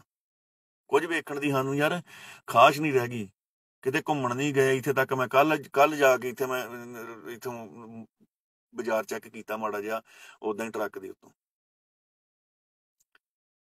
ਈਵਨ ਇੱਥੋਂ ਟਰੱਕ ਤੋਂ ਬਾਹਰ ਮੇਰੇ ਲਾਗੇ 1 ਮੀਲ ਦੇ ਉੱਤੇ ਮੇਰਾ ਰੈਸਟੋਰੈਂਟ ਆ। ਇੱਥੋਂ ਰੋਟੀ ਫੜ ਕੇ ਲੈ ਕੇ ਆ ਜਾਂਦਾ ਵਾ, 2 ਟਾਈਮ ਦੀ ਰੋਟੀ ਲੈ ਕੇ ਆ ਜਾਈਦੀ ਆ, ਤੇ ਦੂਜੇ ਟਾਈਮ ਜਾਈਦਾ ਹੀ ਨਹੀਂਗਾ। ਸਾਰਾ ਕੁਝ ਵੇਖ ਮੁੜੇ ਆ, ਸਾਰਾ ਕੁਝ ਵੇਖ ਲਿਆ ਵਾ। ਦੁਨੀਆ ਅੱਧੀ ਦੁਨੀਆ ਕਰੀਬ ਮੇਰੇ ਹਿਸਾਬ ਨਾਲ 26-27 ਦੇਸ਼ ਮੈਂ ਵੇਖ ਲਏ ਆ। ਸੋ ਸਾਨੂੰ ਜੇ ਅਧਿਕਾਰ ਨਹੀਂ ਹੈਗਾ ਮਤਲਬ ਵੀ ਗੱਲ ਕਰਨ ਦਾ, ਤੇ ਫਿਰ ਸਾਡੇ ਤੱਕ ਸੁਨੇਹਾ ਲਾਉਣ ਦਾ ਵੀ ਅਧਿਕਾਰ ਨਹੀਂ ਹੈਗਾ ਕਿਸੇ ਬੰਦੇ ਦਾ। ਜੇ ਕੋਈ ਬੰਦਾ ਸਾਨੂੰ ਕਹਿੰਦਾ ਨਾ ਵੀ ਫਲਾਣੇ, ਹਾਂ ਮੈਂ ਮੰਨਦਾ ਕਿ ਮੇਰੇ ਹਿਸਾਬ ਦੇ ਨਾਲ ਅਸੀਂ 10% ਕੰਮ ਕਰ ਪਾ ਰਹੇ ਹਾਂ ਪੰਜਾਬ ਦੇ ਲਈ, 90% ਕੰਮ ਹੋਣ ਵਾਲਾ ਪੰਜਾਬ ਦੇ ਵਿੱਚ, ਕਿਉਂਕਿ ਸਮਰੱਥਾ ਹੈ ਨਹੀਂ ਗੀ ਇੰਨੀ, ਤੇ ਆਪਣੇ ਇੰਨੇ ਕੁ ਬੰਦਿਆਂ ਨਾਲ ਰਲ ਕੇ ਇੰਨਾ ਕੀ ਕੀਤਾ ਜਾ ਸਕਦਾ। ਸੋ ਗੱਲਬਾਤ ਇਹ ਆ ਵੀ ਜਦੋਂ ਸਾਨੂੰ ਤੁਸੀਂ ਦੱਸਦੇ ਹੋ ਨਾ, ਜਦੋਂ ਕਿ ਦੱਸਦੇ ਹੋ ਪਰਿਵਾਰ ਬਾਰੇ ਜਾਣਕਾਰੀ ਲਓ ਜਾਂ ਪਰਿਵਾਰ ਦਾ ਪਤਾ ਕਰੋ, ਤੇ ਉਦੋਂ ਤੁਸੀਂ ਇਹ ਵੇਖ ਕੇ ਨਹੀਂ ਦੱਸਦੇ ਸਾਨੂੰ ਵੀ ਤੁਹਾਡੇ ਸਿਰ ਦੇ ਉੱਤੇ ਵਾਲ ਹੈਗੇ ਆ ਜਾਂ ਨਹੀਂ। ਉਦੋਂ ਇਹੋ ਗੱਲ ਕਹਿੰਦੀ ਹੋ ਨਾ ਵੀ ਹਾਂ ਹੋ ਸਕਦਾ ਵਗੇਲੇ ਵੀ ਨਹੀਂ ਕਰ ਸਕਦੇ ਹੁਣ, ਫਿਰ ਸਾਡਾ ਅਧਿਕਾਰ ਬਣਦਾ ਵਾ ਗੱਲਬਾਤ ਕਰਨ ਦਾ। ਜੇ ਅਸੀਂ ਆਪਣੀ ਕਮਿਊਨਿਟੀ ਲਈ ਕੁਝ ਕਰਨਾ ਵਾ, ਤੇ ਸਾਡਾ ਵੀ ਉਹਨਾਂ ਅਧਿਕਾਰ ਬਣਦਾ ਵਾ ਗੱਲਬਾਤ ਕਰਨ ਦਾ ਜਿੰਨਾ ਬਾਦਲਾਂ ਦਾ ਬਣਦਾ। ਸਾਡਾ ਵੀ ਉਹਨਾਂ ਅਧਿਕਾਰ ਬਣਦਾ ਆਪਣੀ ਕਮਿਊਨਿਟੀ ਦਾ ਗੱਲਬਾਤ ਕਰਨ ਦਾ ਜਿੰਨਾ ਰਵੀ ਸਿੰਘ ਦਾ ਬਣਦਾ।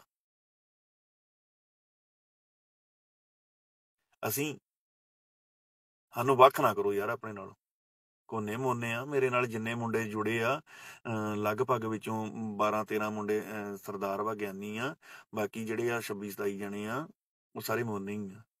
ਸਾਨੂੰ ਆਪਣੇ ਤੋਂ ਵੱਖ ਕਰਕੇ ਨਾ ਵੇਖੋ ਯਾਰ, ਤੁਹਾਡੇ ਵਿੱਚੋਂ ਹੀ ਆ ਅਸੀਂ। ਸੋ ਇੰਨੀਆਂ ਕੁ ਬੇਨਤੀਆਂ ਸੀ ਬਾਬਿਓ। ਇਹ 3 ਮੈਟਰ ਬਹੁਤ ਜ਼ਰੂਰੀ ਡਿਸਕਸ ਕਰਨੇ ਤੁਹਾਡੇ ਨਾਲ। ਕਾਫੀ ਲੰਮੇ ਸਮੇਂ ਬਾਅਦ ਆਪਾਂ ਲਾਈਵ ਆਏ ਆ, ਕਿਉਂਕਿ ਆਪਣੇ ਕੋਲੋਂ ਇੱਕ ਤੇ ਆਪਣੀ ID ਦੇ ਉੱਤੇ ਆਪਸ਼ਨ ਨਹੀਂ ਹੈਗੀ ਅਜੇ, ਮਹੀਨਾ 1.5 ਮਹੀਨਾ ਹੋਰ ਉੱਤੇ ਲਾਈਵ ਹੋਣ ਦੀ, ਤੇ ਇਹਦੇ ਉੱਤੇ ਆਏ ਹਾਂ। ਸੋ ਗੱਲਬਾਤ ਬਸ ਇਹੋ ਹੀ ਬਾਬਿਓ, ਥੋੜਾ ਐਫਰਟ ਆਪਾਂ ਕਰੀਏ, ਜਿਹੜੀ ਸਰਕਾਰੀ ਸਪੇਸ ਆ ਉਹਨੂੰ ਘਟਾਈਏ। ਇਹਦੇ ਵਿੱਚ ਲਾ ਲਓ ਭਾਵੇਂ ਜਥੇਬੰਦੀਆਂ ਦੇ ਮਸਲੇ ਦੇ ਵਿੱਚ ਆਪਾਂ ਵੱਡੀ ਸਪੇਸ ਦੇਣ ਦੇ ਆ ਸਰਕਾਰ ਨੂੰ, ਵੀ ਉਹਨੂੰ ਸਾਡੇ ਖਿਲਾਫ ਕੁਝ ਕਰਨ ਦੀ ਲੋੜ ਨਾ ਪਵੇ। ਦੂਜੇ ਬੰਨੇ ਮਜ਼ਦੂਰ ਵਰਗ ਦੇ ਵਿੱਚ ਆਪਾਂ ਪ੍ਰਵਾਸੀ ਮਜ਼ਦੂਰ ਨੂੰ ਜ਼ਿਆਦਾ ਸਪੇਸ ਦੇਣ ਰਹੇ ਆ। ਇੱਥੇ ਜਿਹੜਾ ਆਪਣੇ ਦਸਵੰਧ ਦੇ ਵਿੱਚ ਸਾਡੀ ਵੱਡੀ ਸਪੇਸ ਜਿਹੜੀ ਆ ਉਹ ਬਾਹਰਲੇ ਲੋਕ ਲੈ ਜਾਂਦੇ ਆ। ਆਪਣੀ ਸਪੇਸ ਦੇ ਵਿੱਚ ਅਸੀਂ ਆਪਣੇ ਪੰਜਾਬ ਨੂੰ, ਆਪਣੇ ਮਜ਼ਦੂਰ ਭਾਈਚਾਰੇ ਨੂੰ, ਤੇ ਆਪਣੇ ਦਸਵੰਧ ਦੀ ਸਪੇਸ ਦੇ ਵਿੱਚ ਜਿਹੜਾ ਵਾ ਉਹ ਆਪਾਂ ਸਿੱਖਾਂ ਨੂੰ ਲੈ ਕੇ ਚੱਲੀਏ। ਆਪਾਂ ਸਿੱਖਾਂ ਦੀ ਸਪੇਸ ਬਹੁਤ ਘੱਟ ਕਰਨ ਰਹੇ ਆ ਹਰੇਕ ਪਾਸੇ ਤੋਂ, ਜਥੇਬੰਦਕ ਤੌਰ ਦੇ ਉੱਤੇ, ਕੰਮ ਦੇ ਤੌਰ ਦੇ ਉੱਤੇ, ਤੇ ਇਧਰੋਂ ਹੁਣ ਦਸਵੰਧ ਦੇ ਤੌਰ ਦੇ ਉੱਤੇ ਵੀ ਸਾਡੀ ਸਪੇਸ ਬਹੁਤ ਘਟਦੀ ਜਾ ਰਹੀ ਆ ਸਿੱਖਾਂ ਦੀ ਆਪੋ ਵਿੱਚ ਦੀ। ਸਾਡੀ ਸਪੇਸ ਹੋਰ ਕੋਈ ਮੱਲ ਰਿਹਾ ਵਾ। ਇਹ ਸਪੇਸ ਨੂੰ ਖਤਮ ਕਰਨ ਦਾ ਸਮਾਂ ਵਾ। ਇਹਨੂੰ ਆਪਾਂ ਖਤਮ ਕਰੀਏ, ਆਪਣੇ ਭਰਾਵਾਂ ਨਾਲ ਚੱਲੀਏ, ਪਹਿਲਾਂ ਖੁਦ ਉੱਪਰ ਹੋਈਏ। ਮੈਂ ਹਰੇਕ ਆਪਣੇ ਬੰਦੇ ਨੂੰ ਇੰਨੀ ਗੱਲ ਕਹਿੰਦਾ ਹੁੰਦਾ ਵੀ ਤੁਸੀਂ ਫਾਈਨੈਂਸ਼ੀਅਲੀ ਇੰਨੇ ਸਟਰੋਂਗ ਚਾਹੀਦੇ ਹੋ ਵੀ ਤੁਸੀਂ 2 ਜਾਂ 4 5 ਪਰਿਵਾਰ ਪਾਲਣ ਦੀ ਯੋਗਤਾ ਰੱਖਦੇ ਹੋ। ਜੇ ਅਸੀਂ ਇੰਨੀ ਸਮਰੱਥਾ ਨਹੀਂ ਬਣਾਉਂਦੇ, ਬਾਹਰ ਆਪਣਾ ਡਾਇਸਪੋਰਾ ਸਿੱਖਾਂ ਦੇ ਵਿੱਚ ਜਿਹੜੀ ਗਿਣਤੀ ਦੇ ਵਿੱਚ ਅਪਾਰ ਵਾਧਾ ਹੋਇਆ ਵਾ ਸਿੱਖਾਂ ਦਾ ਵਿੱਚ, ਸਾਡੀ ਹਾਲਤ ਉਹ ਨਹੀਂ ਰਹਿਣੀ ਚਾਹੀਦੀ। ਅਸੀਂ ਆਪਣੇ ਸਿੱਖਾਂ ਦੇ ਲਈ ਅਸੀਂ 5 ਸਾਲ ਕੰਮ ਕਰ ਦਿੱਤਾ ਤੇ ਮੇਰੇ ਹਿਸਾਬ ਦੇ ਨਾਲ ਪੰਜਾਬ ਦੇ ਵਿੱਚ ਕੋਈ ਘਰ ਬਣਨ ਵਾਲਾ ਨਹੀਂ ਰਹਿ ਸਕਦਾ। ਹਰੇਕ ਪਿੰਡ ਦੇ ਵਿੱਚ ਜਿਹੜੇ ਘਰ ਮਾੜੇ ਮੋਟੇ ਗਰੀਬ ਜਿਹੜੇ ਅੰਦਰਾਂ ਦੇ ਵਿੱਚ ਵੀ ਤਰਪਾਲਾਂ ਵਿਛਾ ਕੇ ਪਏ ਆ, ਉਹਨਾਂ ਦੇ ਆਪਾਂ ਦੁੱਖ ਦੂਰ ਕਰ ਸਕਦੇ ਹਾਂ। ਸਿਰਫ ਆਪਣੀ ਸਪੇਸ ਵਧਾਉਣੀ ਪੈਣੀ ਆਪਾਂ ਨੂੰ। ਉਹਦੇ ਵਿੱਚ ਸਪੇਸ ਦੇ ਵਿੱਚ ਜੇ ਤੁਸੀਂ 70% ਸਿੱਖਾਂ ਦਾ ਹਿੱਸਾ ਰੱਖੋ, ਬਾਕੀ ਬਾਅਦ ਚ ਵੇਖੀ ਜਾਊਗੀ। 30% ਰੱਖੋ ਫਿਲਹਾਲ ਬਾਅਦ, ਜਦੋਂ ਆਪਣੇ ਭਰਾ ਕਾਇਮ ਹੋ ਜਾਣਗੇ, ਜਦੋਂ ਉਹ ਵੀ ਨਾਲ ਉੱਠ ਖੜਨਗੇ, ਜਦੋਂ ਉਹਨਾਂ ਦੇ ਸਿਰ ਤੇ ਛੱਤ ਹੋਊਗੀ, ਢਿੱਡ 'ਚ ਪਾਉਣ ਨੂੰ ਰਾਸ਼ਨ ਹੋਊਗਾ, ਬੱਚੇ ਪੜ੍ਹਨ ਉਹਨੂੰ ਫੀਸਾਂ ਹੋਣਗੀਆਂ, ਇਲਾਜ ਲਈ ਉਹਨਾਂ ਸਾਰਾ ਕੁਝ ਹੋਊਗਾ, ਉਦੋਂ ਜਿੱਥੇ ਮਰਜ਼ੀ ਆਪਾਂ ਕਰੀ ਜਾਈਏ, ਕੋਈ ਚੱਕਰ ਨਹੀਂ ਹੈਗਾ। ਇਹਨਾਂ ਸਪੇਸਾਂ ਦੇ ਉੱਤੇ ਜਿਹੜੀਆਂ ਧਿਰਾਂ ਕਾਬਜ ਹੋਈਆਂ ਵਾ ਜਾਂ ਹੋਣ ਦੀ ਕੋਸ਼ਿਸ਼ ਕਰ ਰਹੀਆਂ ਵਾ, ਉਹਨਾਂ ਨੂੰ ਮੂੰਹ ਤੋੜਵੇਂ ਜਵਾਬ ਦੇਣ ਦੀ ਲੋੜ। ਇੱਥੇ ਵਿਅਕਤੀ ਵਿਸ਼ੇਸ਼ ਵੱਲ ਨਾ ਵੇਖਿਆ ਜਾਵੇ ਵੀ ਕੋਈ ਵਿਅਕਤੀ ਵਿਸ਼ੇਸ਼ ਵਾ ਜਾਂ ਉਹਨੂੰ ਪ੍ਰਾਇੋਰਟੀ ਦੇਣੀ ਹੈ। ਨਹੀਂ, ਪ੍ਰਾਇੋਰਟੀ ਪੰਥ ਦੀ ਰੱਖੋ, ਪ੍ਰਾਇੋਰਟੀ ਕੌਮ ਦੀ ਰੱਖੋ, ਪ੍ਰਾਇੋਰਟੀ ਪੰਜਾਬ ਦੀ ਰੱਖੋ। ਕੋਈ ਵੀ ਹੋਵੇ ਇੱਥੇ, ਕੋਈ ਵੀ ਹੋਵੇ। ਜੇ ਆਪਾਂ ਸੰਤ ਜਰਨੈਲ ਸਿੰਘ ਜੀ ਦੇ ਨਾਲ ਬਹਿ ਕੇ ਦੁੱਧ ਦਾ ਬਾਟਾ ਫੜ ਕੇ ਪੀਣ ਵਾਲੇ ਨੂੰ ਉਹਦੀ ਗਲਤੀ ਦੀ ਸਜ਼ਾ ਦੇ ਸਕਦੇ ਆ, ਤੇ ਇੱਥੇ ਹਰੇਕ ਬੰਦੇ ਨੂੰ ਉਹਦੀ ਬਣਦੀ ਸਜ਼ਾ ਚਾਹੀਦੀ ਆ। ਜੋ ਭਾਵੇਂ ਉਹ ਕੌਮ ਨਾਲ ਧੋਖਾ ਕਿਸੇ ਤਰੀਕੇ ਵੀ ਕਰ ਰਿਹਾ ਵਾ, ਭਾਵੇਂ ਉਹ ਫਾਈਨੈਂਸ਼ੀਅਲੀ ਕਰ ਰਿਹਾ ਵਾ, ਭਾਵੇਂ ਉਹ ਫਿਜ਼ੀਕਲੀ ਕਰ ਰਿਹਾ ਵਾ, ਭਾਵੇਂ ਉਹ ਮੈਂਟਲੀ ਕਰ ਰਿਹਾ ਵਾ, ਜਿਹੜਾ ਬੰਦਾ ਕੌਮ ਦਾ ਨੁਕਸਾਨ ਕਰਨ ਰਿਹਾ ਉਹਦਾ ਤੁਹਾਨੂੰ ਵਿਰੋਧ ਕਰਨਾ ਪਊਗਾ। ਇਹ ਗੱਲ ਤੁਹਾਨੂੰ ਜਿੰਨੀ ਛੇਤੀ ਸਮਝੋਗੇ ਉਨੀ ਚੰਗੀ ਗੱਲ ਆ। ਕੌਮ ਨੂੰ ਆਪਣਾ ਪਰਿਵਾਰ ਸਮਝੋ, ਆਪਣੀ ਕਮਿਊਨਿਟੀ ਨੂੰ ਆਪਣਾ ਪਰਿਵਾਰ ਸਮਝੋ। ਜਿੱਦਾਂ ਆਪਣੇ ਪਰਿਵਾਰ ਦੇ ਗਲ ਕੱਪੜਾ ਪਹਿਲਾਂ ਤੇ ਲੋੜਵੰਦ ਦੇ ਗਲ 'ਚ ਬਾਹਰ ਪੈਂਦੇ, ਇੱਦਾਂ ਕਮਿਊਨਿਟੀ ਨੂੰ ਪਹਿਲਾਂ ਤੇ ਬਾਕੀਆਂ ਨੂੰ ਬਾਅਦ ਦੇ ਵਿੱਚ। ਨਹੀਂ ਤੇ ਇਹ ਜਿਹੜੀ ਸਾਡੇ ਨਾਲ ਜਿਹੜੀ ਗੱਲਬਾਤ ਹੋ ਰਹੀ ਆ, ਇਹ ਆਉਣ ਵਾਲੇ ਸਮੇਂ ਦੇ ਵਿੱਚ ਸਾਡੇ ਲਈ ਘਾਤਕ ਹੋਊਗੀ। ਸਾਡੇ ਲੋਕ ਪਰੇਸ਼ਾਨ ਆ, ਸਾਡਾ ਮਜ਼ਦੂਰ ਪਰੇਸ਼ਾਨ ਵਾ। ਕਿਉਂਕਿ ਸਾਡੇ ਵਿੱਚ ਸਪੇਸ ਬਾਹਰਲਿਆਂ ਦੀ ਜ਼ਿਆਦਾ ਵਾ, ਆਪਣੀ ਸਾਡੀ ਘੱਟ ਵਾ।